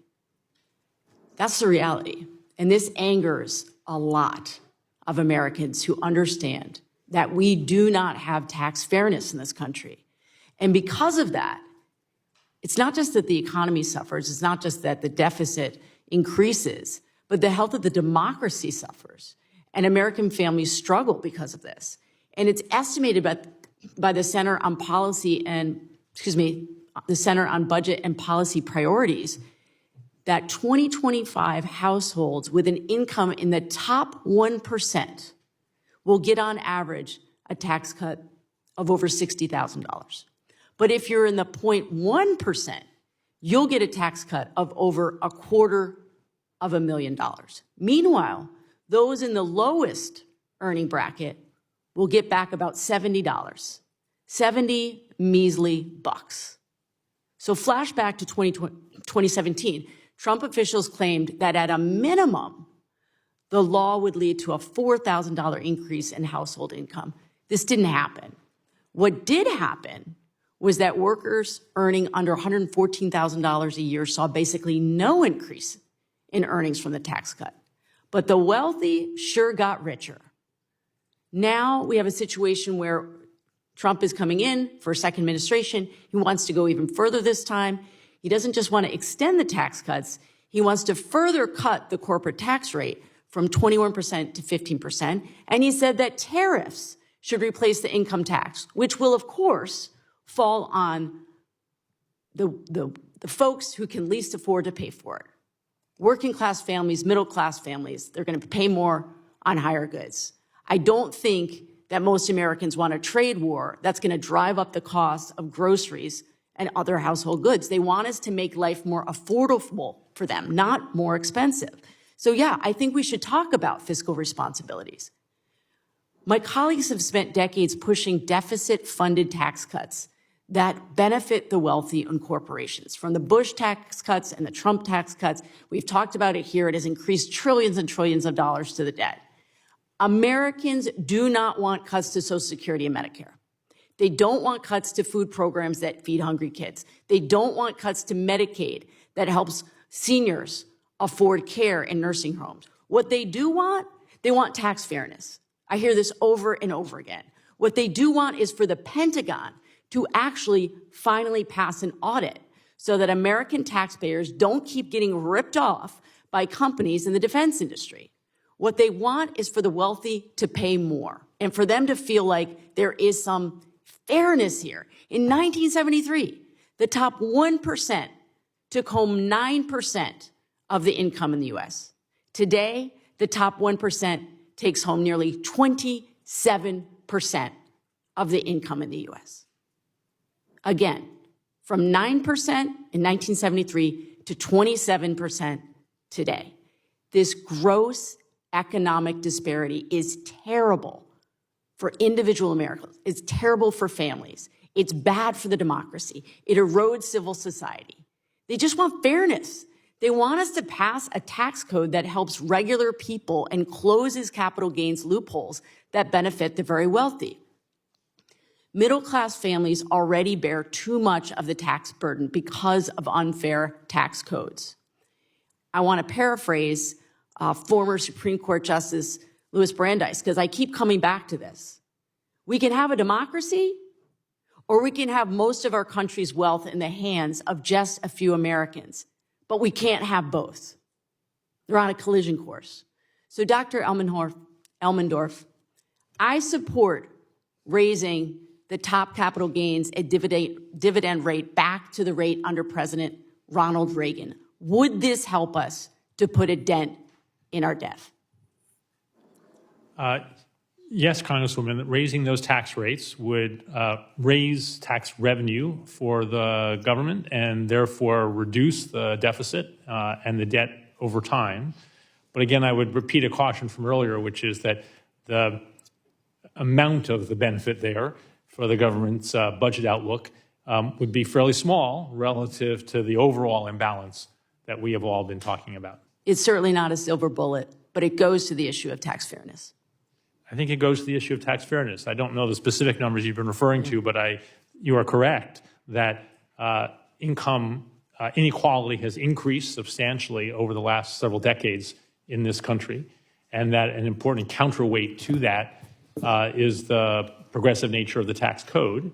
And the 2017 Tax Act gave particularly large benefits to higher income people relative to lower income people, and an extension of that would have that same effect again.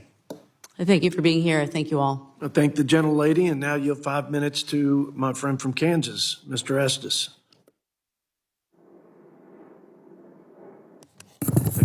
Catch you off guard, Mr. Estes. Thank you, Mr. Chairman. I appreciate the opportunity, and thank you for our witnesses for joining us today. I do want to introduce one comment just before I make my comments. Is one of the things that we need to make sure that when you're talking about tax rates and tax dollars paid, obviously the higher income folks, if you lower the rate, would pay less in taxes just because they paid more to start with. And at the end of the day, after the Trump tax cuts, they actually, higher income, still paid more taxes as a percentage of income tax that was totally collected. In fact, by the CBO data, according to the CBO data, Republican tax reform reduced federal taxes for every household across every income level, but increased the share of taxes for the top 1%. So I know it's as we talk through numbers, there's percentages and dollar amounts, but we need to make sure that what the true effect is. And I know as my friend from Georgia, Buddy Carter was talking about, there's a whole host of statistics we could talk about, whether it's the $36 trillion in debt that we're at, or the $75,000 to $100,000 a second, depending on which day you calculate the amount of money that's being borrowed. We've got to focus on several things. And I, instead of talking about that a little bit, I want to talk about something I know that Mr. Walker talked about in his presentation is DOGE and the government of the Department of Government Efficiency and the launch of the DOGE caucus here in Congress. I know it's going to present us with a wide range of options and recommendations, and these ideas are just starting to look at how do we reform our government spending and regulation. Just looking at, since President Biden came into office, there's been an additional federal cost of over $1.37 trillion just on the new regulations that were issued, which was about 45 times the calculated cost of President Trump during his President 45 administration, and also about 5 times more than regulatory costs during the Obama administration. So we've got to focus on that as the impact as well. Mr. Walker, during your years with the Government Accounting Office, how can you give us a sense of just how much and how costly the unchecked executive branch rulemaking can be? Well, DOGE is first yet to be defined. I think it's going to focus on organization of operations. Regulatory issues clearly should be within its scope because they impose cost and burdens on the private sector that constrain economic growth, among other things. And they also are going to try to end up helping save money. And to do that, they ought to look at things like the high-risk list from GAO. They ought to look at the duplication overlap and then redundancy report that comes out every year from GAO. They ought to look at the improper payments report that comes out every year from GAO and the inspectors general. They clearly ought to look at the regulatory burdens, but they also look at we have too many departments, we have too many regions, we have a number of different things that are based on the 1950s. And let me just close with this.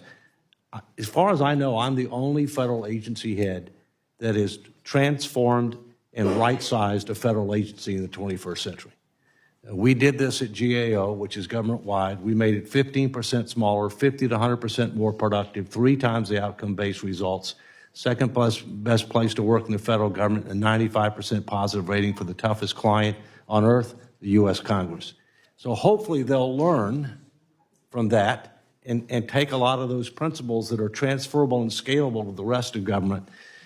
But that's only a down payment. We need the commission. We need a constitutional amendment. Yeah, I would guess that most of the American public, including many of my colleagues, aren't aware that the high volume and high cost of some of these regulations that go on, and we need to address some of that within Congress. I mean, that's a lot of our responsibility now moving forward. Earlier this year, I was one of the co-sponsors for the Executive Cost Transparency Act, requiring the Congressional Budget Office to include in baseline a table delineating cost of judicial and executive actions since the publication of the last baseline, and helping to make sure that we address any of those costs over $50 billion. Ms. Boccia, could you elaborate on how something increased transparency like the Executive Action Cost Transparency Act would help Congress better control excessive spending and hold administrations? Yeah, at the Cato Institute, we aggregated the cost of emergency spending over the past 30 years, and we were shocked by what we found. We've spent about $14 trillion over the past 30 years by designating spending as for emergencies, and there is no government report that we were able to find that details those figures. And so emergency spending goes on outside of the budget process for the most part and is not subject to spending caps or rules like PAYGO. And that's where the lack of transparency and accountability starts. And so we need the Congressional Budget Office or the Government Accountability Office, or better yet, both, to actually aggregate, detail, and report to Congress on a regular basis the cost of emergencies, those that Congress has authorized, and also, importantly, those that the executive has declared, because that's also where there's a lack of transparency, and the Biden administration has refused to cooperate with Congress to report on executive emergency spending, so we don't even know how much they've been doing in that respect. Yeah, well, thank you. And unfortunately, I'm out of time. There's so much we can talk about in terms of the out-of-control government spending and excessive rulemaking, and the pathway out of our fiscal crisis is a long one, but we've always got to address that both from the legislative side and the rulemaking side in order to help make sure that we have Americans, families, and businesses and farms that all thrive and continue to grow to keep America strong. So thank you for your leadership. I thank the gentleman from Kansas and yield 5 minutes to our friend from Virginia, Mr. Bobby Scott. Thank you, Mr. Chairman. Mr. Obendorf, we've heard a lot about both sides, this and both sides the other. And you've pointed out that balancing revenues and spending. If you want something, you have to pay for it. If you're not willing to pay for it, you don't get it. I mean, it's fairly straightforward, and if you're willing to pay for something, you can be in balance if you just pay for it. The last time we saw both one side missing was in the Clinton budget. Are you familiar with the Clinton budget in 1993? A little bit, Congressman, yes. Okay, well, one side passed the budget without a single Republican vote. We passed the Clinton budget, and as a result, what happened to deficits after the Clinton budget passed? So you're right, Congressman, that the Reconciliation Act in 1993 was passed on strict party line vote. But as you know, subsequent to that, there was a set of discussions, arguments, and ultimately compromises between President Clinton and the Congress. By the end of the Clinton administration, the budget was in surplus, which was at the time a rare thing and obviously has not been repeated since that period. Well, wait a minute. You said there were compromises. Gingrich tried to dismantle the budget when he came in 1995, and Clinton did not budge. He let the government get shut down rather than capitulate and ruin his budget. And basically, the Clinton budget from 1993 stayed pretty much intact for the Clinton administration. And what was projected to happen in 2008 if the budget kept going the way it was going? So before the Reconciliation Act of 1993, there was a projected sharp and increasingly steep increase in debt relative to GDP. And by the end of the Clinton administration, as you noted, debt not only stabilized relative to GDP, but in fact the government was running surpluses. My reference to enough to pay off the national debt held by the public by 2008? Well, there were some very optimistic projections at that point, and I bear some responsibility for those, I think. But that did not come to pass. As you know, there were large tax cuts. Well, yeah, but we haven't gotten to that. That's the next question. Yes, but sir. when Clinton left office, the projections were that we're going to pay off the national debt held by the public by 2008, and by 2013 put all the money back we've talked about in the trust funds. But as you have alluded, something happened in 2001 when a new administration came in, followed by the Trump administration, George W. Bush, 2 tax cuts, 2 wars, prescriptive drug benefit not paid for, the Trump tax scam where 80% of the benefits went to the top 1% in corporations. After those tax cuts, which we were told would pay for themselves, did they pay for themselves?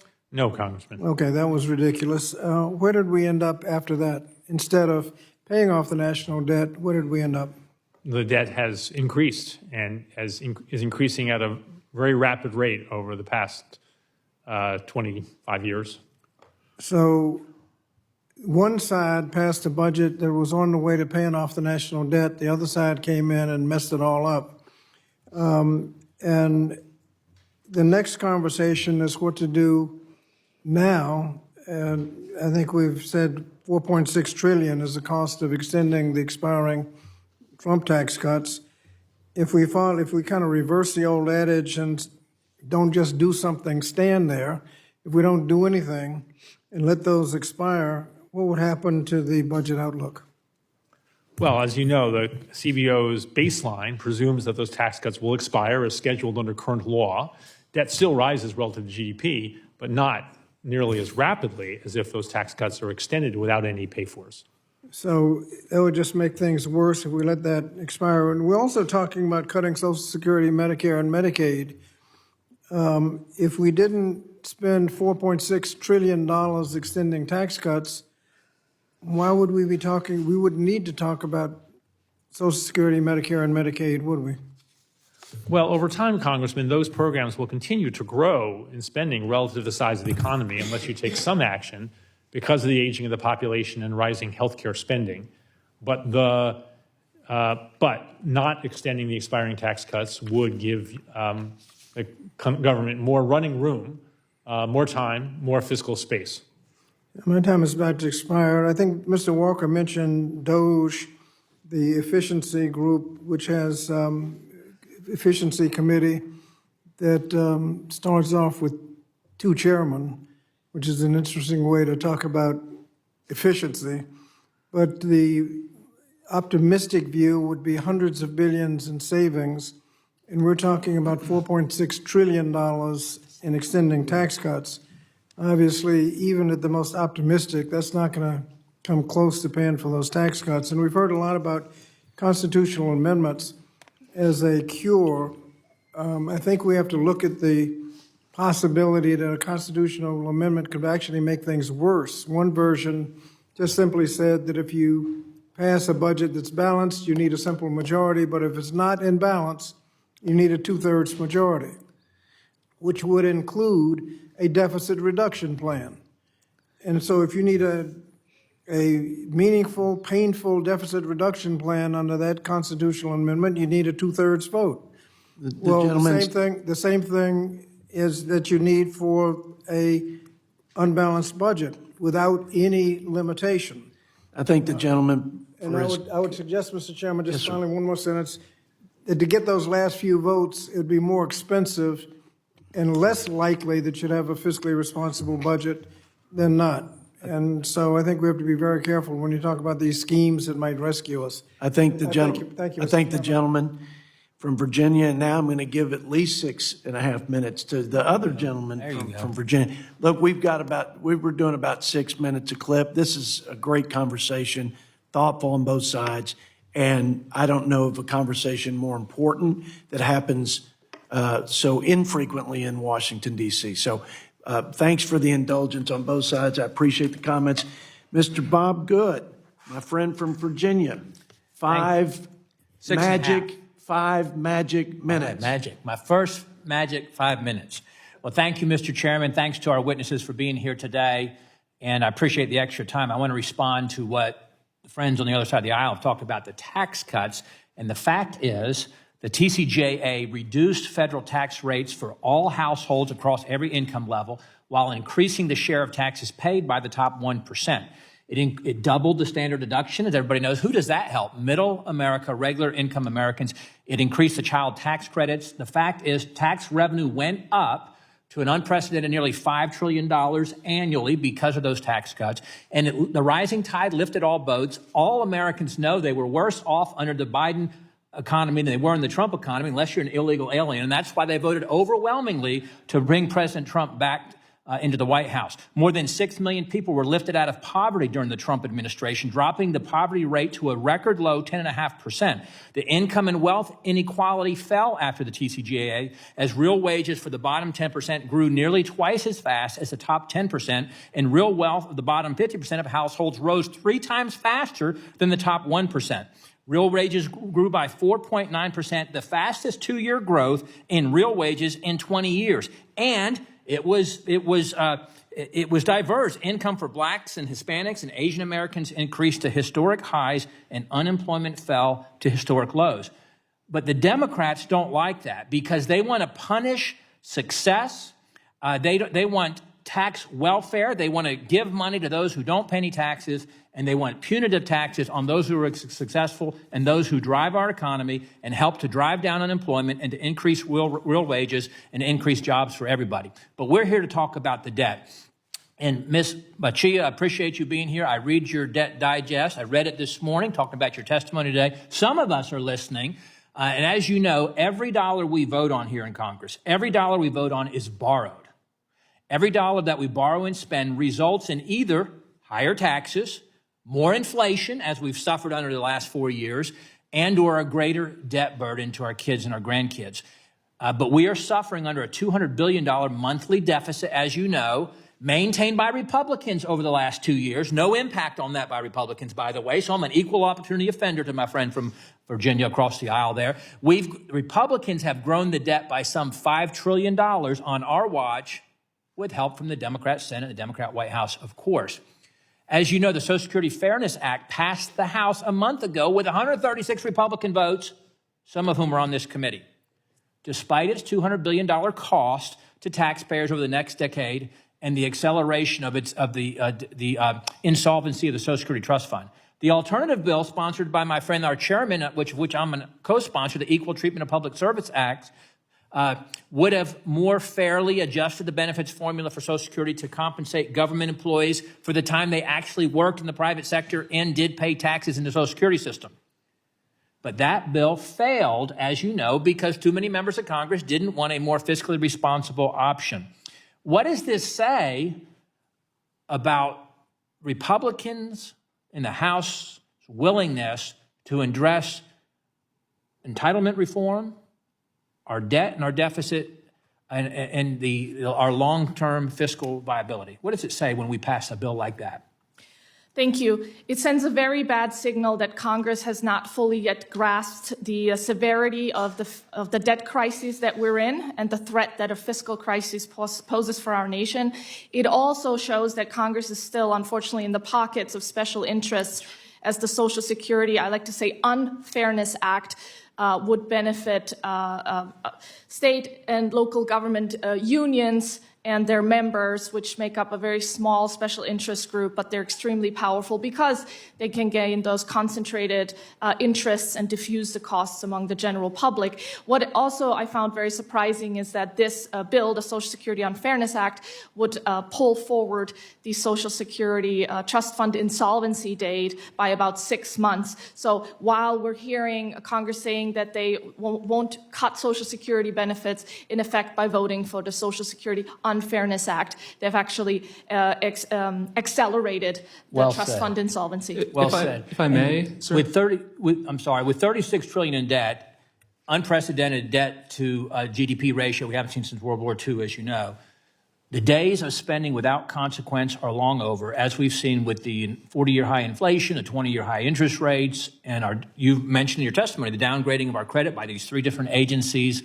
And yet Republican leadership is considering, if not planning, to pass a $115 billion disaster supplemental, so-called disaster supplemental, to borrow and spend $115 billion. Now, setting aside the lack of constitutional justification for the federal government to be in the disaster business, or the insurance business, if you will, and that we're forcing regular middle-income Americans to subsidize coastal elites living in these high-cost areas over and over, by the way, Setting that aside, why would we give the Biden administration $1 more in the final couple of weeks of their administration, let alone FEMA, who's been demonstrated to be politicized and weaponized based on political affiliation, apparently? They admitted they were caught doing that, as you know. Why would we borrow and do that when we don't have the money? Is there any less efficient way to try to help people than through the federal government? I'll let you Yeah, we have a real moral hazard problem, as you alluded to, with our federal disaster assistance. We need significant reforms there so that the American taxpayer is not on the hook for damages that primarily benefit wealthy Americans. And so if Congress wants to pass a disaster assistance bill, they should pay for it now or later, instead of just adding it to our deficit and debt, which is already unaffordable as it is. Paying for supplementals. There's a concept. Thank you very much. I yield, Mr. Chairman. I thank my friend from Virginia and now yield 5 minutes to Mr. Espaillat from New York. Thank you, Mr. Chairman. And I always like to come to these budget hearings and meetings because we hear these catchy slogans like keeping Americans strong and out of control spending, and how the last elections were a dramatic landslide, although the victory is only by 2 million votes as opposed to 2020 when Biden won by 7 million votes. But of course, that election was stolen, right? And so we like to hear about this, these slogans. But Dr. Elmendorf, I want to talk to you about how these proposed cuts to vital programs in my district impact not just families, but the economy as well. Let's take, for example, Head Start, one of the surviving programs from the 60s. And it says it very clearly, Head Start. That means that a little kid that goes through a Head Start program has an added advantage, a head start, when they get to the first or second grade in a regular public school. And the data is there to show that they do far better academically, and many of them get from Head Start to Harvard. But in addition to this great program, a Head Start program also gives a mom the ability to go to work and has an impact on the economy, and she will pay taxes. So I want to see, Dr. Elmendorf, what are the connections between these proposed cuts to programs like the Head Start program, and not just the families that it will impact on a daily basis, in a real way, but on the economy? There has to be an impact there. Anybody that ignores that is foolish to think that if you don't give a little kid an added Head Start, that kid may get from Head Start to Harvard. And what impact could it have on the economy? Could you share that with us? Thank you, Congressman. I think you're right to point out that behind these numbers that we'll talk about in gatherings like this, there are people, real people, who are receiving benefits or paying taxes, or both in many cases, and that government support can matter a huge amount to what they and their families experience.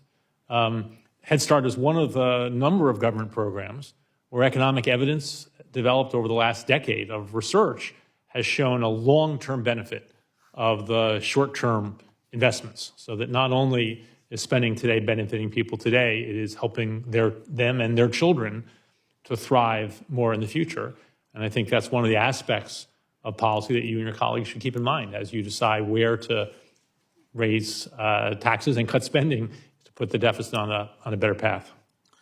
I mean, clearly there has been an erosion of the U.S. revenue base because I believe a failed tax policy that has eliminated, and by giving the very rich in corporate America tax break, our revenues. And as a result, you say the deficit is connected to, out of control spending. I think the deficit is connected by corporate welfare, and the fact that we're not getting the revenues that we should be getting to give a little boy, a little girl, the opportunity to go to Head Start, and a mom the opportunity to be productive and to go to work. I want to go now and to close, because I know I only have a minute. about going and talk about immigration, because I know that immigration was also like a big issue during this past election cycle. And 18.6% of the U.S. labor force are often employing key industries, agriculture, healthcare. They take care of our sick. They take care of our little kids. They take care of our frail seniors, our immigrants. They mow our lawns. They're everywhere. I bet some members here of the U.S. Congress must be connected to the employment of some of them at some point or the other. What do you see in terms of the workforce and supplementing our workforce if these massive deportations, so-called massive deportations, occur? Well, Congressman, if deportations are anything like the scale that the president-elect has mentioned were to take place, that would be hugely disruptive to the economy. As you know, there are certain sectors of the economy where a very large share of the workers. How would it impact the agricultural industry? That's exactly one of the sectors where a very large share of workers apparently are in the country without and working without. Do you think that it will impact our ability to get fruits and vegetables on our table? Again, if deportations occurred on anything like the scale that's been discussed, yes, absolutely. Thank you. Thank you. I yield back, Mr. Chairman. I thank the gentleman, and now yield 5 minutes to my friend from Texas, Mr. Chip Roy. Thank the chairman. I thank the chairman for hosting this important hearing as we close out this year and look ahead to next year in reconciliation. I appreciate the witnesses and I appreciate your time. Ms. Botcha, just a real quick question and follow up to the previous line of questioning. Do you think the IRA was in essence, in effect, corporate welfare? Yes. Subsidies in significant numbers and amounts to large corporate interests? Yes, Congress should repeal it. Agreed. Thank you for your straight and blunt answer. I would ask down the line, irrespective of sort of party invitation. There is debate here about the impact of extension of TICJA. In other words, also retrospectively looking at the impact of TICJA in the first place. Obviously, the corporate part having now, is permanent. So now we've got TICJA non-permanent, and what's the impact? I firmly believe that tax policy has kind of two pieces to it. One is what money should morally be left in the pockets of the people in the first instance, and what does that mean for economic growth and so forth. And then on the second part is what do we have to do correspondingly with the revenue projections to not run deficits? And I think those two things have to go hand in hand. So my question for the panel, quickly, if you might, in a yes or no or close to yes or no format, is some on my side of the aisle would suggest that TICJA will pay for themselves, by themselves, irrespective of regulatory actions, other actions taken, and other forces at play. Is it your position and belief that TICJA, if just extended, will in fact pay for themselves? Yes or no? As a percentage of GDP, no. No. No. No. Okay. Do you, and so generally speaking, if that's the case, if we're going to extend TICJA, do we need to include additional measures that would either generate more revenue, maybe on the regulatory side, again, irrespective of one's views of the right regulations to adjust, on the regulatory side to produce economic growth for additional tax revenue based on that economic growth, or on the on the spending cut side? Would you agree that we would need either additional economic juice actions or spending cuts if we're going to minimize or reduce deficits? Yes or no? Yes, and I think the metric has to be percentage of GDP, not nominal dollars. Yes, we need both. The tax provisions are pro-growth. We also need savings. They don't have to be in the same package necessarily. Okay, but the question was, in order to achieve reduction in deficits, do we need to have corresponding, along with TICJA, will we need either additional economic juice in the form of regulatory action or otherwise, and along with that, spending cuts? Is that not mathematically true that we need that for deficits to reduce? Yes, Congressman. To a large degree, but to the extent that you get economic growth, then you can sustain the debt burden without necessarily fully offsetting everything. Right, but that's a different question. is it not? It is. Right? In other words, I would agree that if we say we're going to leave deficits exactly the same in perpetuity and grow the economy, that then we can manage that debt burden and that deficit as a percentage. But if deficits are going to continue to grow, and or even if they stay flat, deficits aren't going to go down. We are not going to reduce deficits without significant spending cuts and or some other significant levers for economic juice to get to the heyday of the 80s of 4, 5, or 6 or 7% economic growth in order to grow out of it, in order to get deficits into a manageable position. Do we have general agreement on that across the panel? Yes, but you need huge institutional upgrades to get there. Okay. And one last point. A lot of my colleagues will talk about how mandatory spending is the primary driver of our deficits. 70% roughly of the overall spending right now is roughly mandatory spending. Leaving, however, of course, 30% being discretionary spending. Am I not correct that both, given that that's a large chunk and piece of the pie, need to be managed, both discretionary and mandatory? Yes. Yes. Yes.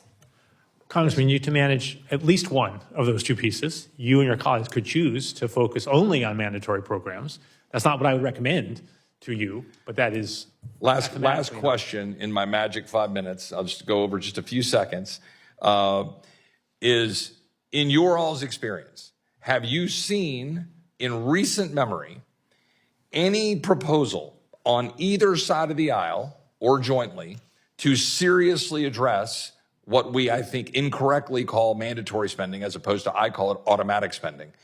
But have you seen any serious proposals put forward with weight to address by spending cuts, by age changes, or anything else on a collective? Have you seen a press conference in the front of the Capitol with locking arms or any one side come forward to say that they have serious mandatory spending proposal changes?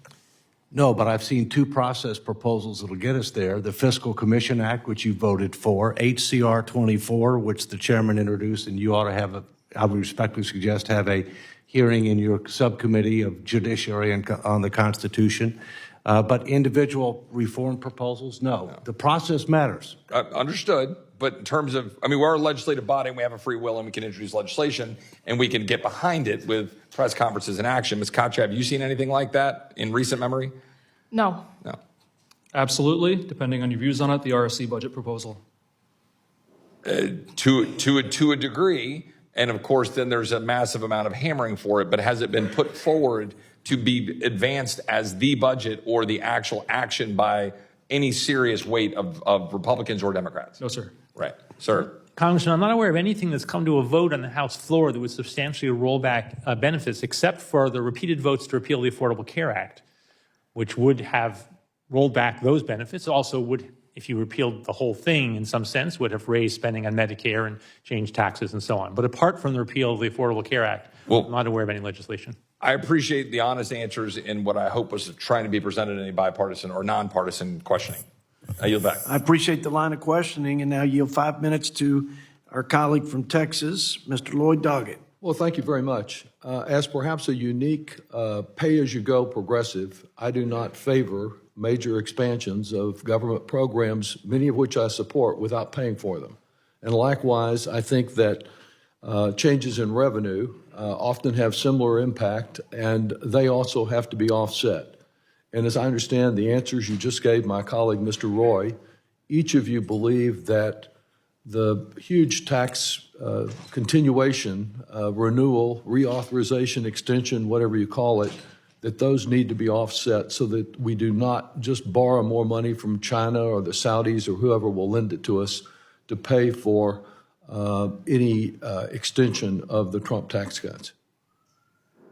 Did I hear correctly?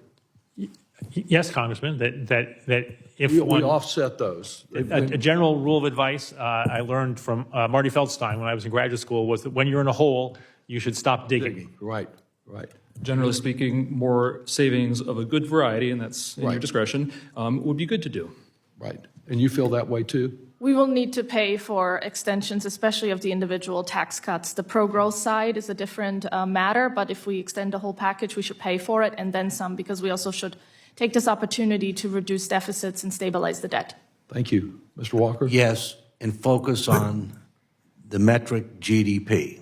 What's revenue to GDP, spending to GDP, and debt to GDP? Exactly, a very important measure. And actually, though there's been significant criticism in this committee of CBO and suggestions that it should be changed, they came out pretty close in their estimates on the Trump tax cuts of 2017, so that we are now in a situation, I believe, in 2023 of about 17%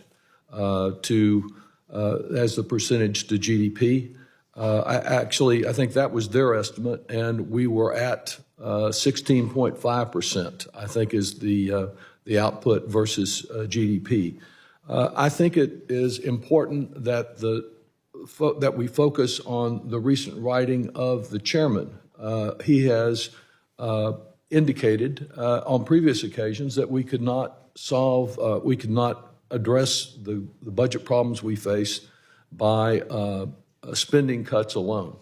And he has written a document called Fiscal Responsibility Begins by Ending Beltway Budgeting Gimmicks.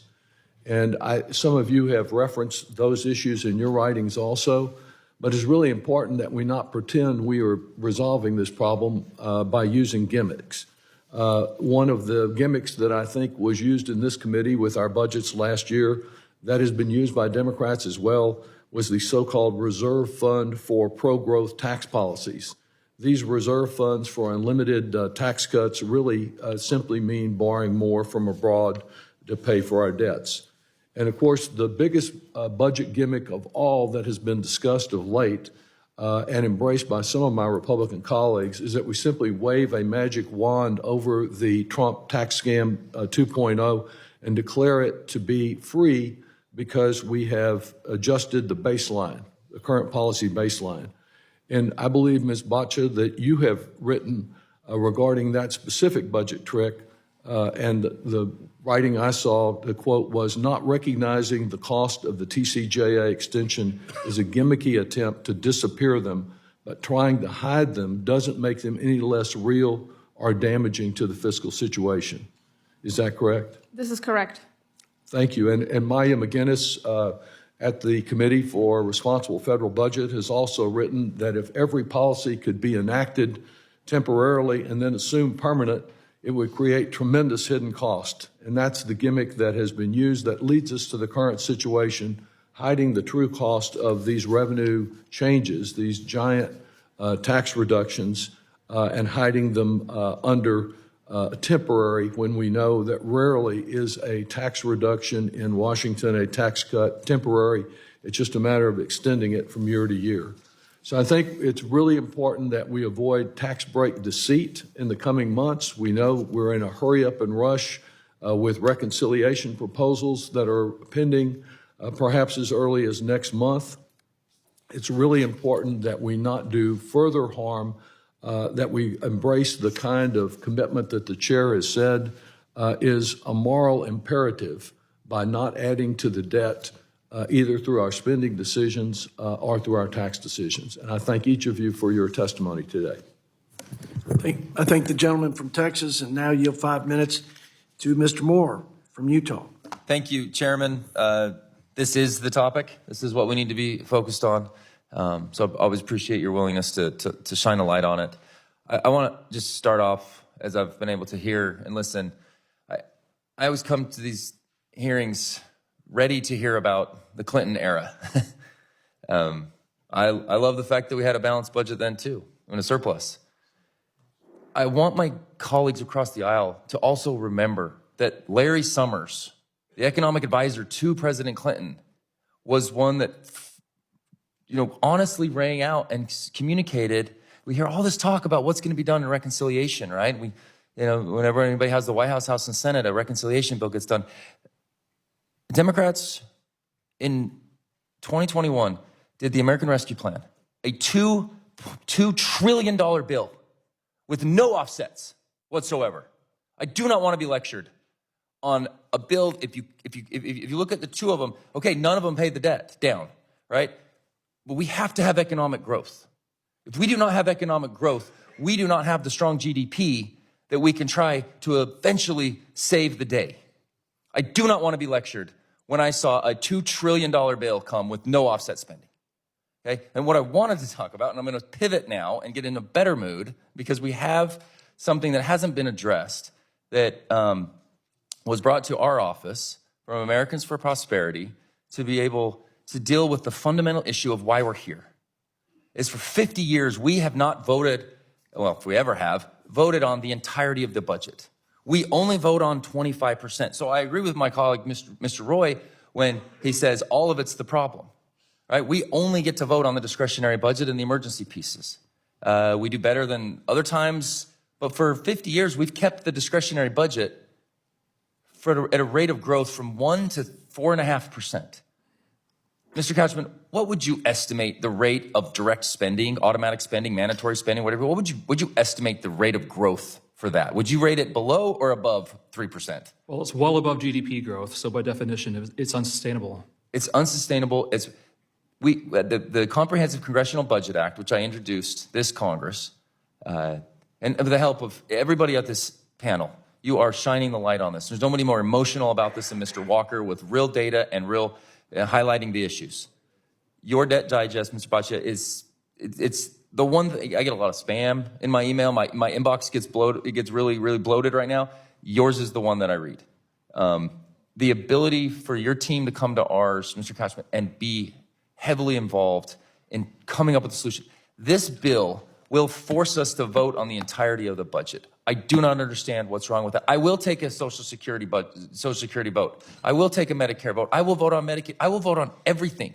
I don't want to just keep voting on $1.5 trillion of a $7 trillion deficit. If we can't fix this, no matter what type of deficit reductions we can do in reconciliation, if we can't fix the fact that we don't vote on the entirety of the budget, like every state in the entire nation does, then we won't fix this. Would you please comment on the nature of this bill and what it would ultimately accomplish? Yeah, I would characterize it as giving every committee the opportunity to manage their programs, their portfolio, in the same way that the appropriators do every single year. The Ways and Means Committee has jurisdiction over 100% of revenue policies, taxes, like bases, rates, and expenditures, as well as a number of direct spending programs. The Judiciary has some resources. All the committees have a piece of the actual budget, but only one of them has the opportunity to manage that every year. And if you were to do that, you might find that there'd be incredible bipartisan opportunities to drive better value for the American people. And which committee is it that gets to do it every year? It's the Appropriations Committee. Yep. How many committees do we have here?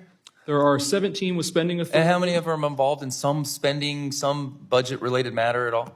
I mean, pretty much all of them. Ad hoc from time to time, but not consistently every year with an expected process where you can build coalitions. Point is that one committee, Appropriations, over 50 years has been able to keep their budget growth to the rate of inflation, which is the goal for what everybody want to do, in the 1 to 4% range. I'd rather keep it to 1%, but it'll bubble up here or there. You know, COVID years, it put it up a little bit more. But even with COVID years, the appropriations process was able to keep it. I'm on Ways and Means Committee. I wish I could vote on Medicare, Social Security, the portions that we have a jurisdiction over, Medicaid, all the welfare programs. I want to vote on them every year. I will support them. Yeah. I absolutely will support them. But we can't make changes to it. So when 2008 hits and the baby boomers start to retire, all of a sudden everything flipped. The people that were contributing to the program are out taking their benefit that they deserve. But we didn't have a chance to vote on any of this. And this is what the Comprehensive Congressional Budget Act will do. I am going to continue to be the strongest of support and fighter for this type of change to happen to our process, because if it doesn't happen, nothing will change with our automatic spending. And with that, Speaker, Mr. Chairman, I yield back a lot more time than anybody else in the last 5 or 7 minutes. You are passionate about stewarding taxpayer dollars, and you have demonstrated stewardship of your time. Thank you, Mr. Moore, for your leadership. And we will now yield 5 minutes to Mr. Josh Burkeen from Oklahoma. Man, I don't know what to say to that. Wow. I appreciate the chairman from Southern Oklahoma for holding this very important committee. And Mr. Walker, as I expressed to you, I've been reading about you for decades. Not as familiar as I need to be with your meaningful work as head of the GAO. So I'm going to take the opportunity I have to highlight you. And I want to do that because we have, I think, really a once-in-a-lifetime opportunity here. As I've been following this thing for 20 years and the spending increase, there is the once-in-a-lifetime opportunity with what just happened in an election, and two gentlemen that are holding the banner for efficiency from the free market, the Doge Commission with Elon Musk and Vivek Ramaswamy. And my great hope is they don't miss the timelines that Congress is going to present in the reconciliation process, because I think that it's something I'm trying to impress upon them, and I hope all of our colleagues are. I hope that we're not setting them up for failure, that they have to know there's 53 senators, and if we're going to get real spending restraint in tandem with the Tax Cuts and Jobs Act, reconciliation, the fancy way of saying it only takes 50 votes in the Senate, not 60, is an opportunity that may not come around with the enthusiasm that's there that they can popularize. So I want to highlight you. Would you go back over your resume of what you did when it wasn't nearly this popular decades ago to start restraining the growth of spending? Can you highlight what you had shared with Ron Estes, what your work at GAO, and give everyone kind of an education on what GAO does? Well, GAO is in the legislative branch, as you know. It's the largest legislative branch agency. It's in the performance and accountability business. It's to improve the performance and assure the accountability of government for the benefit of the American people. It helps the Congress oversee the executive branch. It does financial audits, performance audits, program evaluations, policy analyses, legal research and adjudications, and a variety of other things. It is nonpartisan, staunchly nonpartisan, non-ideological, fair and balanced. It calls it like he sees it. It's focused overwhelmingly on the organization and operations of government. It's in the oversight, insight, and foresight business. And when I was there, I came in. It had been in business since 1921. I came in 1998. No strategic plan. By the way, the U.S. government still doesn't have one. And it's been in business since 1789. We put together a strategic plan. We totally transformed the agency. I eliminated a third of the offices, eliminated a layer of management, consolidated 35 units into 13, leveraged technology, leveraged a variety of other things, changed our performance metrics, measurement reward systems, our communications with Congress.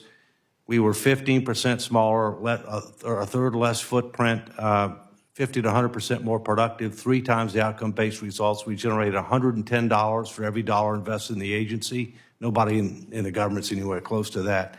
And yet we were the second best place to work in the federal government, 95% positive rating for the Congress. What we did there is transferable and scalable to the executive branch, all right? And I hope that the Doge will end up learning some of those lessons, as long as the other good work that GAO does, like the high-risk list, duplication, overlap, redundancy, along with the IGs, the improper payments, they can save several $100 billion a year if they go it the right way. I'm concerned about one thing. They got to define their scope, and so far they don't have anybody that's associated with them that really has absolutely transformed anything in government. And there's a huge difference between the private sector and the government. There's a lot of transferable skills, but there's a huge difference. I wanted to highlight you for a reason. I think it's important that your context and your experience be tapped. I'll be encouraging that where I have opportunity. You have a chance to travel now and go into states and excite people about government efficiency. How many states have you been in? Well, I've done citizen education engagement in 47 states plus D.C. I've only got 3 I hadn't done it in. But I've been to the states. I just hadn't done that. And what are you hearing from the public? Because I think this is important. The public's way ahead of the politics. They know you can't spend more money than you make, charge with a credit card without a day of reckoning. I got 77 to 97% support for tax reforms, Social Security reforms, Medicare, Medicaid, health care, defense, government organization operations, and political reform. 77 to 97%. And the ability for our discretionary budget to be able to do what GAO does. Most people don't realize GAO makes recommendations of where all other agencies can reform their spending practices. Right. One of the things that I think you were instrumental in doing is making sure the GAO zeroes in on duplication of government. My 15 seconds, I'm over. Can you land the plane and talk about why we're not doing what GAO has been recommending for years, duplication? You know, all GAO can do is make recommendations, but Congress or the president or both have to act on it, and that's the problem. It's the difference between strategy and implementation. Implementation is 85+% of success or failure, and that's where the problem is.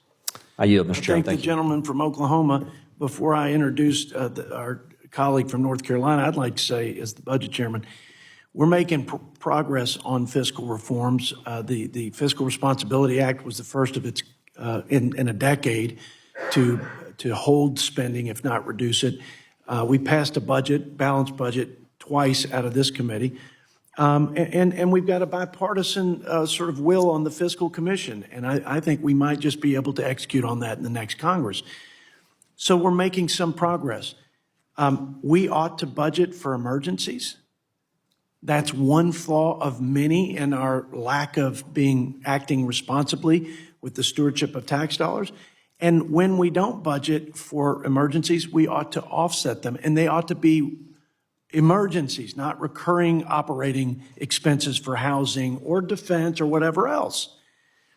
But we're not going to get there overnight and in time to save the lives, literally, of our friends who, by no fault of their own, their lives have been utterly destroyed by a natural disaster. They pay taxes. And until we can reform FEMA, we ought to. We should reform flood insurance, and we ought to. But we ain't getting there tomorrow. And they need this help yesterday. So I want just to say, as a Texan and as chairman of the Budget Committee, let's work to make sure the money goes where it needs to go. Let's make sure we offset it to the extent we can, but let's get the support out and get it out now. Mr. Chuck Edwards, we're behind you, and I yield 5 minutes, or the magic 5 minutes for this committee. The floor is yours. Thank you, Mr. Chair. Sitting here for the last couple hours, 3 hours, I can't help but think how I'm looking forward to next year when I'll get to have my picture taken with the Republicans and get moved up in the queue. I did not think about that. Yeah. We will welcome you back to the Republican side. All right. Thank you.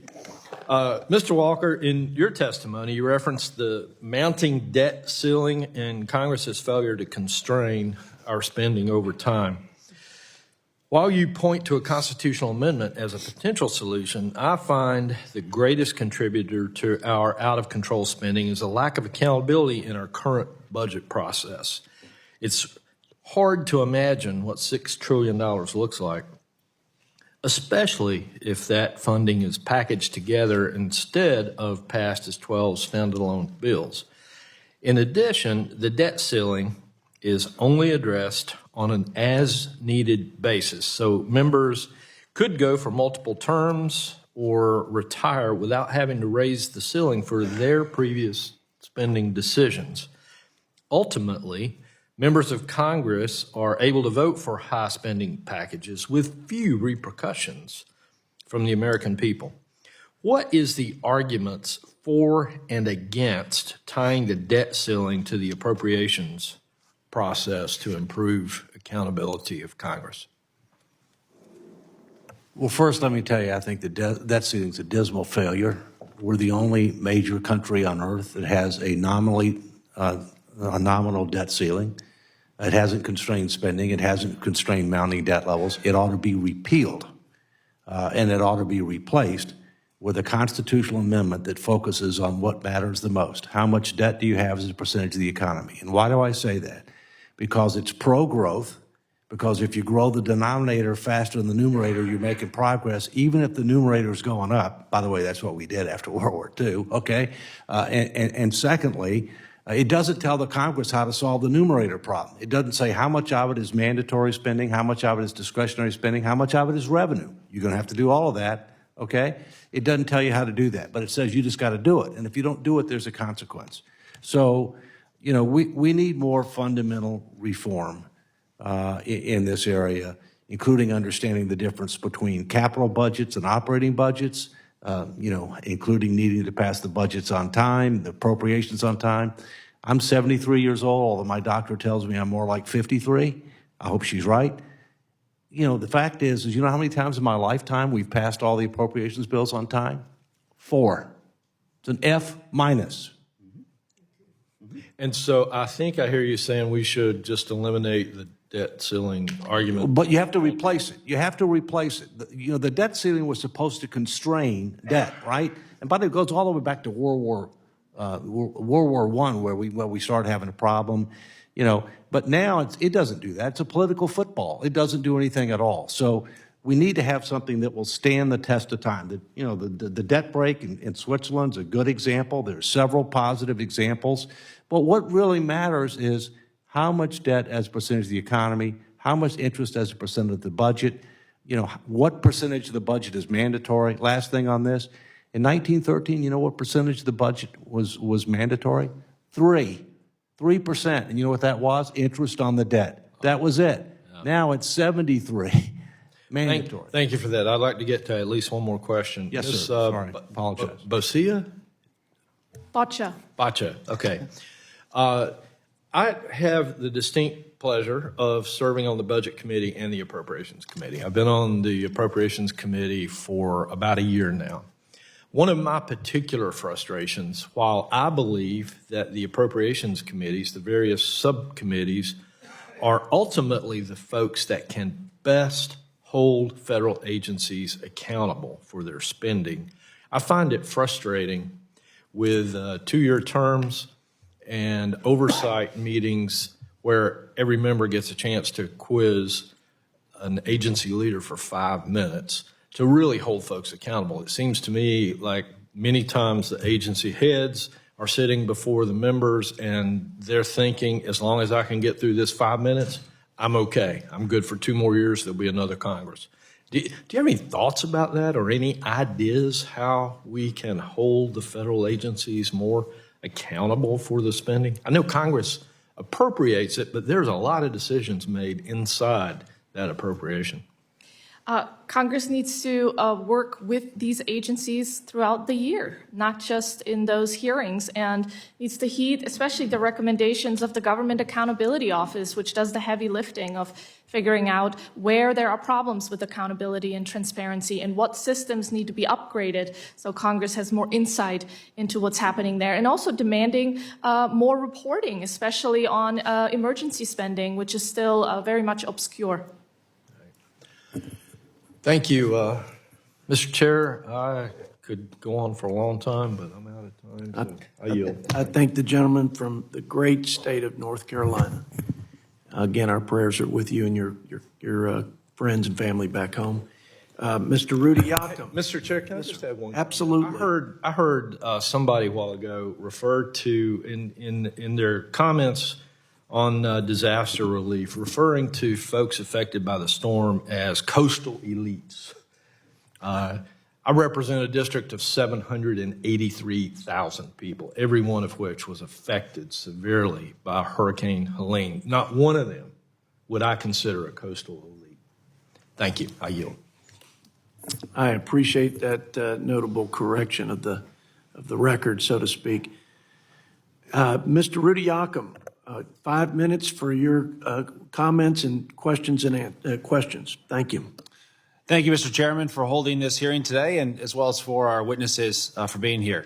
As we discussed many times in this committee, our nation is on an unsustainable fiscal path. Our national debt currently sits at $36.2 trillion, or over 123% of GDP. Over the next decade, the Congressional Budget Office, or CBO, projects that this figure will balloon to $56.8 trillion, or over 137% of GDP. Our out-of-control spending habits are harmful to our economy and to future generations. Reining in our nation's debt crisis is one of the main drivers behind my decision to run for Congress, which is why the first bill I introduced as a member of the House was a balanced budget amendment. Currently, 41 of our 50 states, including Indiana, require the governor to sign a balanced budget. and the Hoosier families that I represent develop a household budget aligned with their income and expenses.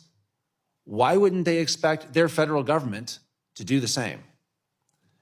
I've said many times over the various hearings we've had in this Congress that we do not have a revenue problem. We have a spending problem.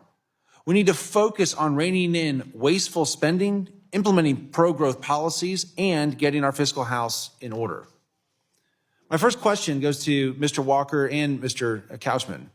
You've both been vocal supporters of the U.S. adopting a fiscal responsibility or balanced budget amendment. What would your ideal structure of an amendment be? Mr. Walker, we'll start with you. Well, I think you can look at experiences of other countries, Switzerland in particular with the debt break. I think you can look at certain states like Colorado, the state of Colorado with their Tabor Amendment. But again, I come back, what we need to focus on is a reasonable level of debt to GDP. I would respectfully suggest we're too high already. As you properly point out, we're headed a lot higher. So we need to not only stabilize it, but we frankly need to reduce it to a reasonable level over the next 10 to 15 years. One last thing. Let me tell you what Congress needs to focus on.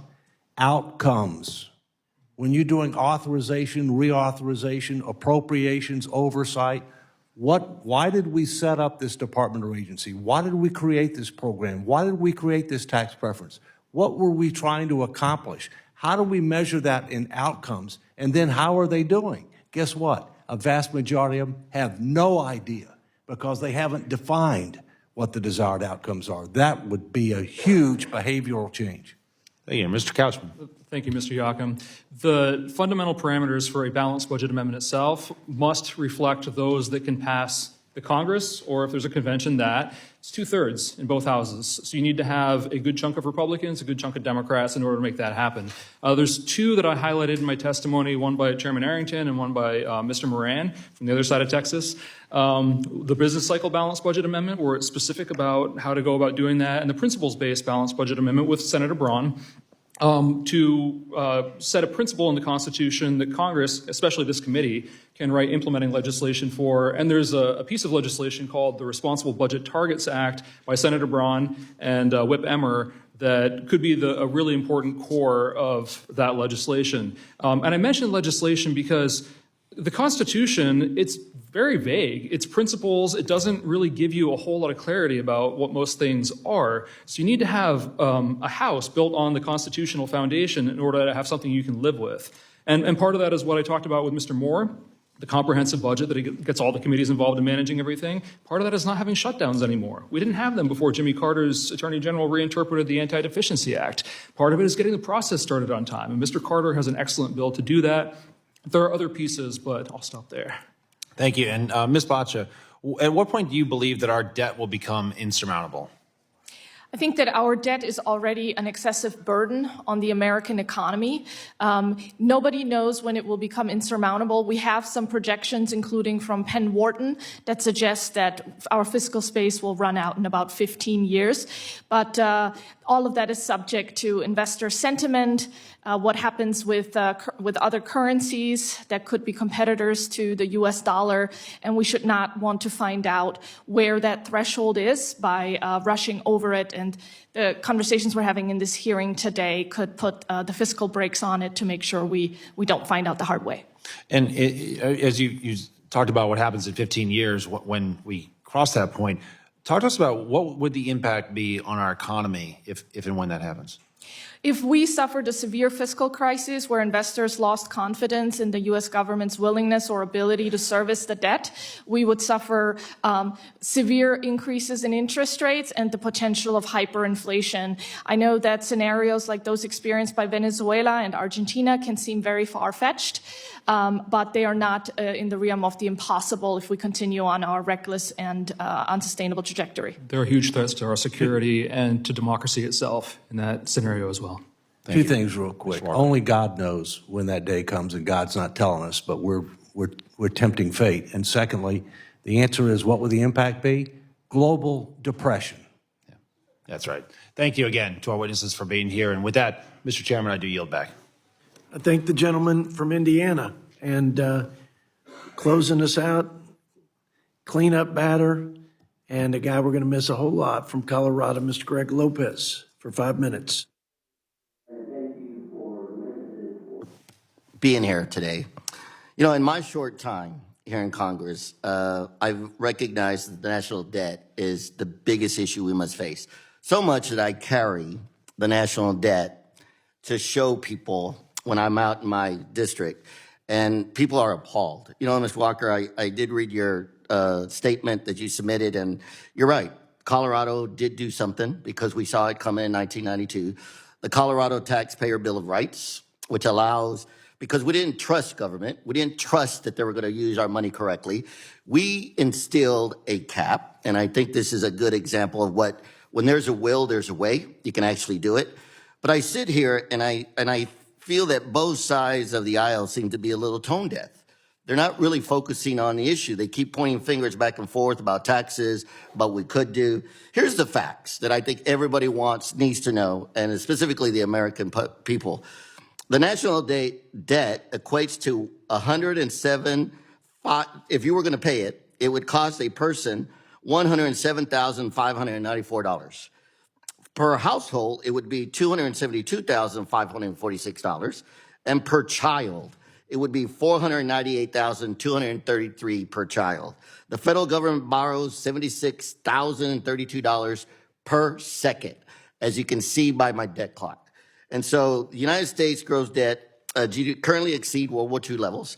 And so you're right. You know, in the last 40 years, we've only passed 4 budgets, right? And it's interesting because you're supposed to have the House and the Senate take care of the purse and take care of the American people. And yet we pass these omnibus bills and we pass continued resolutions, which I am not a strong supporter of.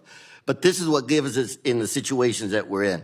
You know, we talk about fraud, waste, and abuse programs that are no longer authorized, right? The zombie programs, over 1,200 programs that have been no longer authorized or allowed should be funded, and yet we're funding them to the tune of $516 billion every single year.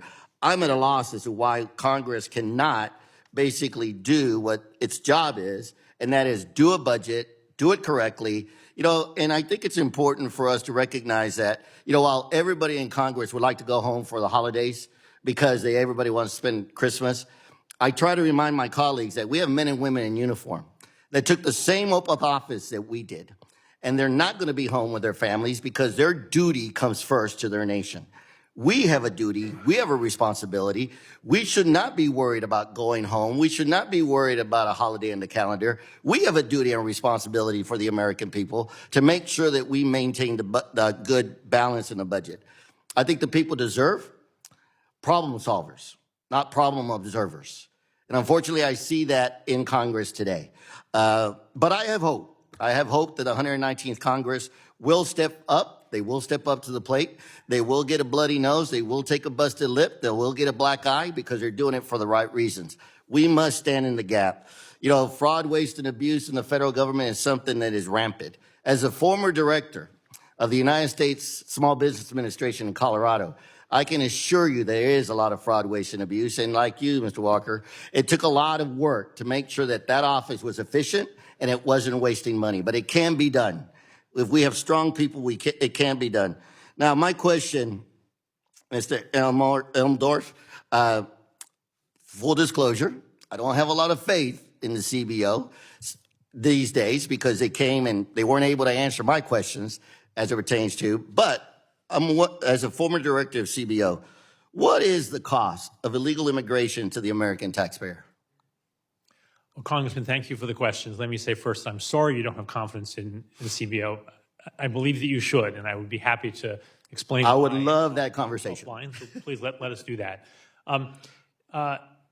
The cost to the American taxpayer of immigration, legal and illegal, can be seen both in the federal budget and in state and local budgets, and then in the economy more generally. What CBO has shown in a recent analysis is that the surge of immigration over the last few years is making the federal budget stronger over the coming decade because the immigrants are paying taxes in many cases and not receiving benefits in most cases. Well, let me not a full assessment, and CBO doesn't mean it to be a full assessment of the overall impact. It's just the direct impact. Well, let me give you some different numbers. The Center for Immigration Study puts the cost per taxpayer at $68,000 over the lifetime of a legal immigrant. The center also states that 4 million children of illegal immigrants cost taxpayers $68 billion in costs for public education. The Federation of American Immigration Reform puts a conservative estimate of the cumulative cost of illegal immigration to be $150 billion. Wouldn't you agree that it would be important for CBO to present those numbers in front of the Budget Committee? I don't want to prescribe to my successor and his colleagues. As you know, CBO focuses on the federal budget. They have expertise at that. Some of the key numbers you mentioned, the extra cost of public education, borne by state and local governments. So I would hope the CBO could provide information about that, but I don't know, as an ex-member, what the state of their knowledge and analysis of that. Well, unfortunately, I can tell you that their numbers for the last 7 years have been off, and that's where I lose confidence. With that, Mr. Chairman, I yield back. I thank the gentleman, and I agree there have been too many examples. $1 trillion off on a deficit projection, $1 trillion.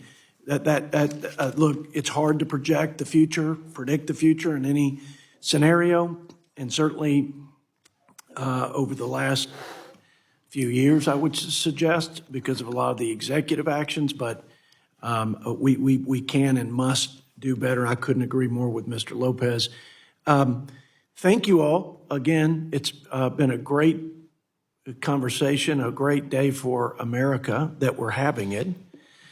I hate to say that the bar's low that we're having the conversation and that success, but in this town, if it's an honest conversation, it is unique and it is a success. But to my colleagues' comments, we need to be problem solvers, not observers. And at some point, we're going to have to take action. Both sides in their own, with their own leadership authority and responsibility when they have the gavels and the majority, and then both sides together in that same scenario where we can. So thank you for your commitment to this common cause of ours, to restore fiscal sanity in this town and save our country from a debt-related crisis. Mr. Walker, Ms. Bacha, Mr. Couchman, Mr. Elmendorf, Dr. Elmendorf, thank you for your service to our country. I'm going to give the last word to my Democrat friend, which makes me really nervous, but I'm going to do it, and then we're going to close it out. Mr. Scott? Well, thank you, Mr. Chair, and thank you for a serious conversation about the budget. As you have suggested, these kinds of conversations are rare, and you've got really knowledgeable experts. I've worked with the two on each end during my career, and they've both made major contributions. But I have to take issue with both sides, because every Democratic presidential administration since Kennedy has left for their Republican successors a better deficit situation than they inherited, without exception. And every Republican since Nixon, the administration has left for their Democratic successors a worse deficit situation, again, without exception. And we can fix this.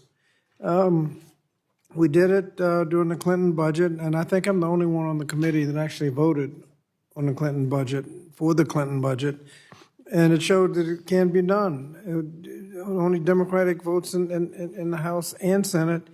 And I regrettably, when Marjorie McGoldrick cast the 218th vote, she wasn't applauded for congratulating. Now we've got a great budget that's going to get us into surplus. No, the chant went bye-bye Marjorie, and she was defeated in the next election.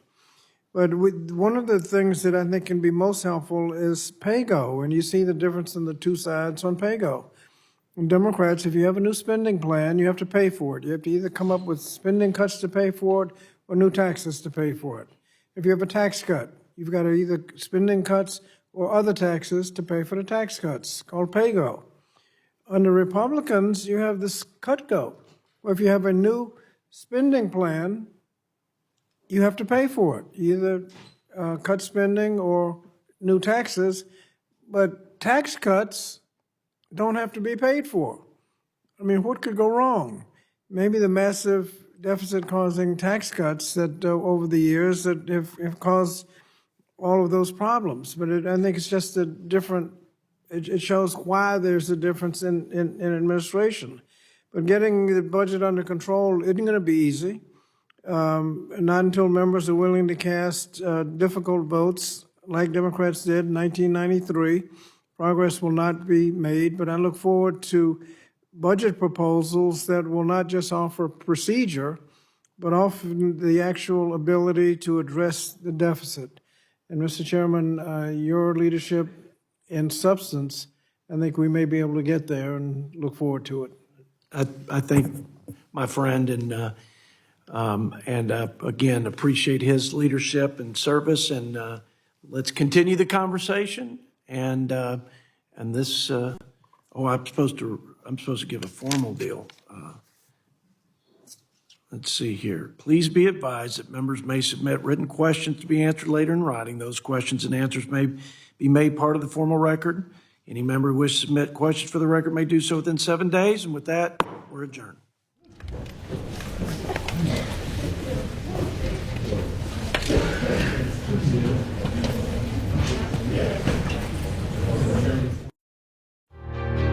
For more than